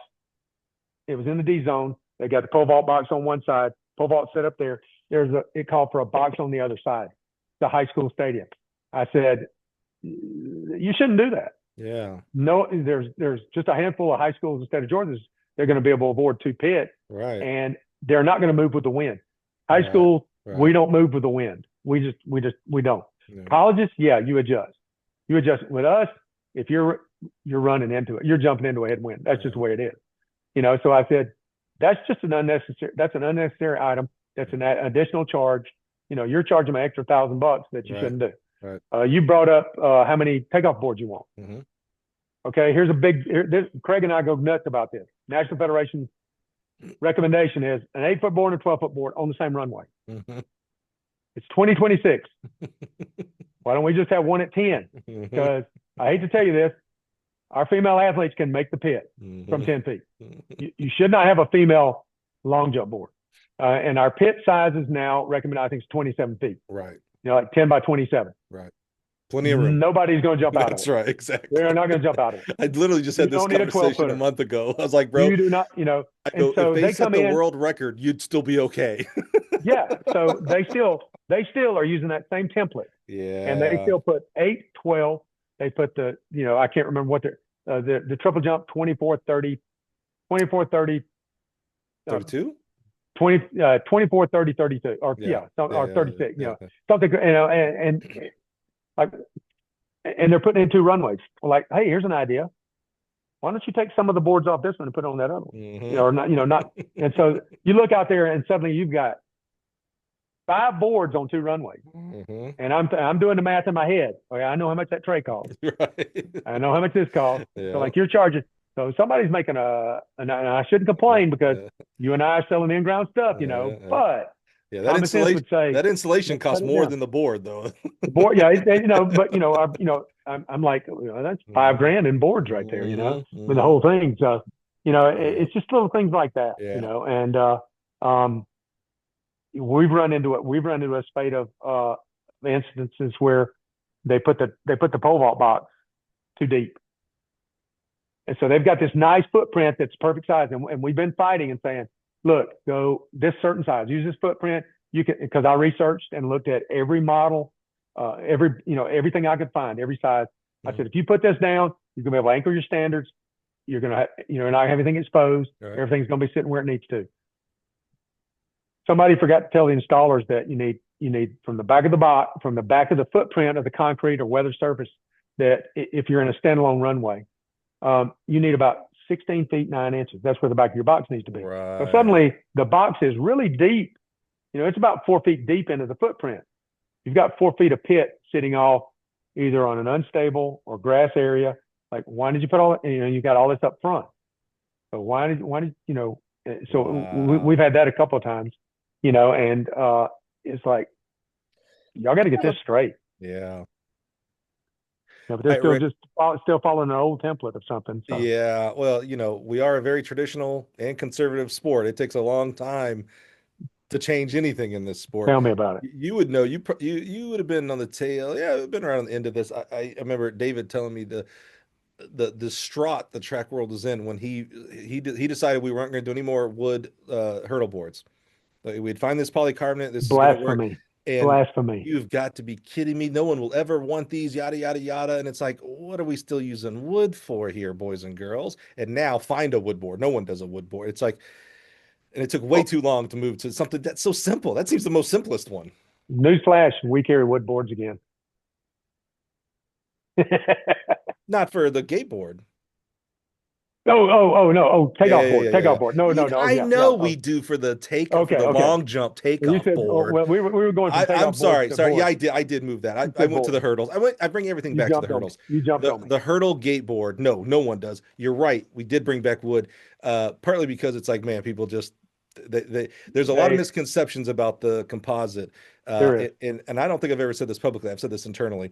And I'll make this quick because we're past our time here for you, Rick. And I do have one more question to wrap us up here. But I do wonder. I remember it was the World Champs a few years ago, 3 or 4 years ago. There was a lot of slipping, and someone messaged me on Twitter and was like, "Hey, is this your board?" And it was like in Saudi Arabia or something like that. I was like, "No, bro, I'm not that good. I don't sell in Saudi Arabia." And Mondo had done it, and so I went looking. I was like, on a Mondo. Mondo does a great job internationally with that type of equipment. I went and looked, and they don't offer. That was a wood board. They don't offer composite. And I was like, guys, that was a wood board. I know you think because people were slipping, that becomes the ethos that, oh, it's composite. That was Yeah, actually wood. And what I wonder is, I don't think, these shoes have changed so much, and a lot of carbon and carbon plating, even in our long yeah, jump sticks. I wonder, because there's so much stiffness now, if when we're landing, when we're on that takeoff step for the long jump, if because there's there's less play, I wonder if the spikes are actually not getting in enough in general, like they're barely not even puncturing the wood or composite, and so that's causing a slip. I just want I don't know that we've actually looked at what the shoe technology in regards to long jump has been. that's great. That's a great point. Because a lot of the shoes, there's so much of the energy return. Maybe the energy return is so fast that That's the something. spike is not in the surface as long as it needs to be, which is really good. Which is really good when you're running because you're losing friction. So you got enough friction for traction, but now when you get to where you're having to put all of it on one, on that takeoff, that's Because something valid that needs to be looked into. I'm telling you, because Rick, you know about this, we sell a crap ton of takeoff boards. And up until Right. this year, for the past 6, 7, 8, yeah, it's been a while now, we've only sold composite. So there are I know. literally, I mean, thousands upon thousands Thousands upon of boards out there. thousands. So that means there are 100x number of jumps taken on those boards throughout the Yes, year. And sure, sometimes we see it. I'm not saying we've never seen a kid slip on the board, but boy, it feels like there'd be more if it was the board.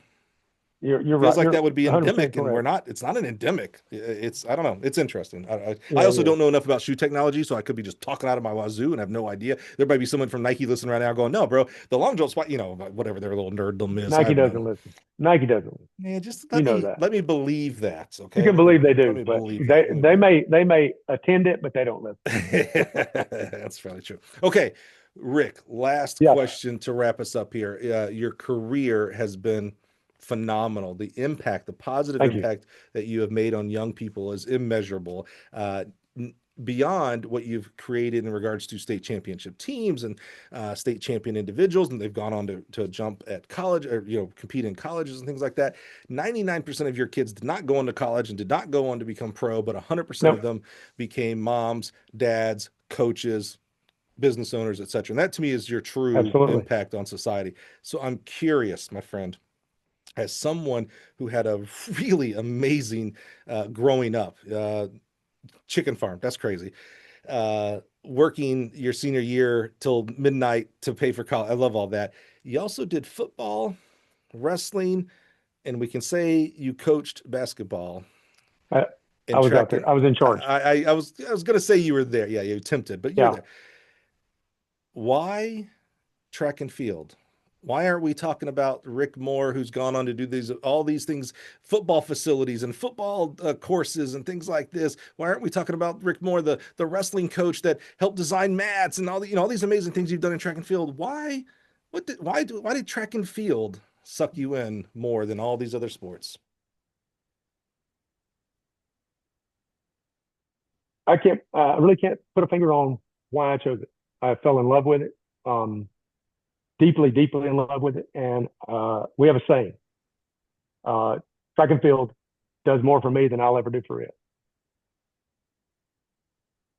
And, I really mean that. When that just dawned on me one day and I coined that phrase, um, it has given me so much through relationships, through experiences, through growth, through opportunities.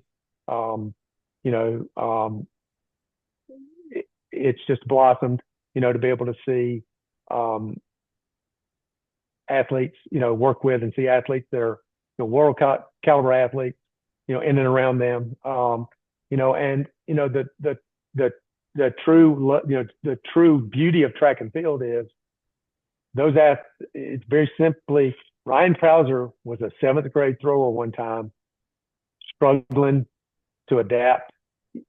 He probably didn't, but struggling to adapt to changing, throwing a 12-pound shot. Yeah. And learning the Perry O'Brien glide, and what he's doing, now, he started in the same place that those kids are practicing today are doing the same thing. That's right. They go through the same steps. They go through the same hurdle, the same, successes and failures that all the great athletes, whether it be, in the sprints, in the distance, in any of the technical field events, they all have to start at that first. Yeah. And it's just that commonality, that pure commonality is just so beautiful. And it just, it binds, it binds track and field people together, I think, a lot more than other sports. I see football. Aaron Donald was different in football. He was different from the day he put on. He was different. He was a phenomenal physical specimen and football player. Mm-hmm. Okay. I don't think that, a lot of the people that started football, I don't think he ever had to go through what they had to go through because of his, the physical gifts that he had. Right. LeBron was different when he was young. He was different. Okay. And I think in other sports, I don't think that I think that those really superstar world-class athletes, a lot of them don't, they jump over that part of it. In track and field, because of the learning, and obviously I remember when Mondo was young and jumping, and he was jumping 12 feet at 12 years old, which is great, but it's still 12 feet. Right. It's not otherworldly. Yeah, I see it. So I like to think that creates a commonality. I also love the fact that we are one of the very few sports where our males and females, it's exactly the same.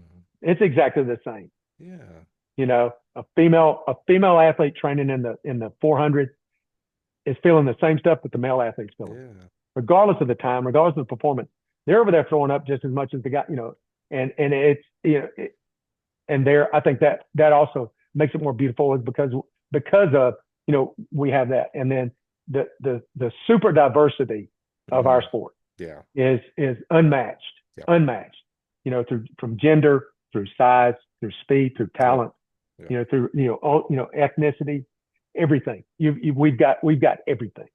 You got to coach 100-pound, you got to coach 100-pound, 1600 runner, and get them to their best, just like you do the 300-pound shot putter. And they respect each other because they know that even though they're different, they're still having to train and go through the same thing. And so there's that bond that it just makes the sport. It just reached something in me. And then there was Jeremy Smith, who ran the 400, in dress shoes, and was proud of his ribbon, and you know, um, I figured that, it was, for that, it was worth me to put everything into it.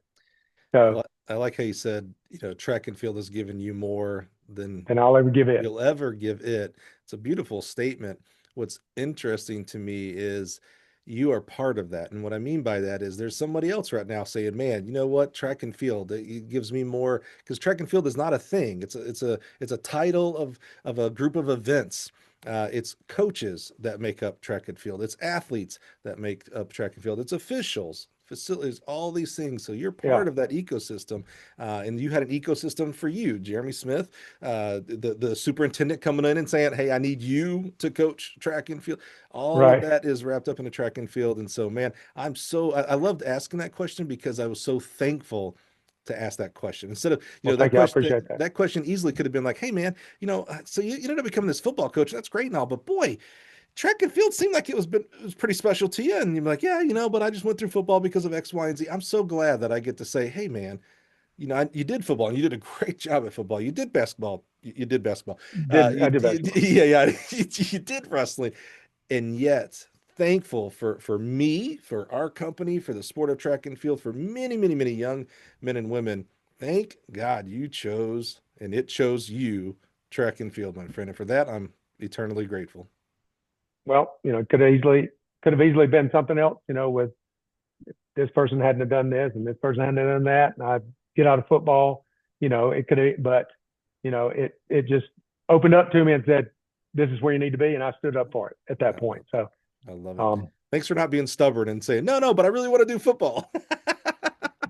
no, I gave up football to protect track. To Yeah. be honest, I gave up football to protect Mm, track. man. So, um, and it was a good thing.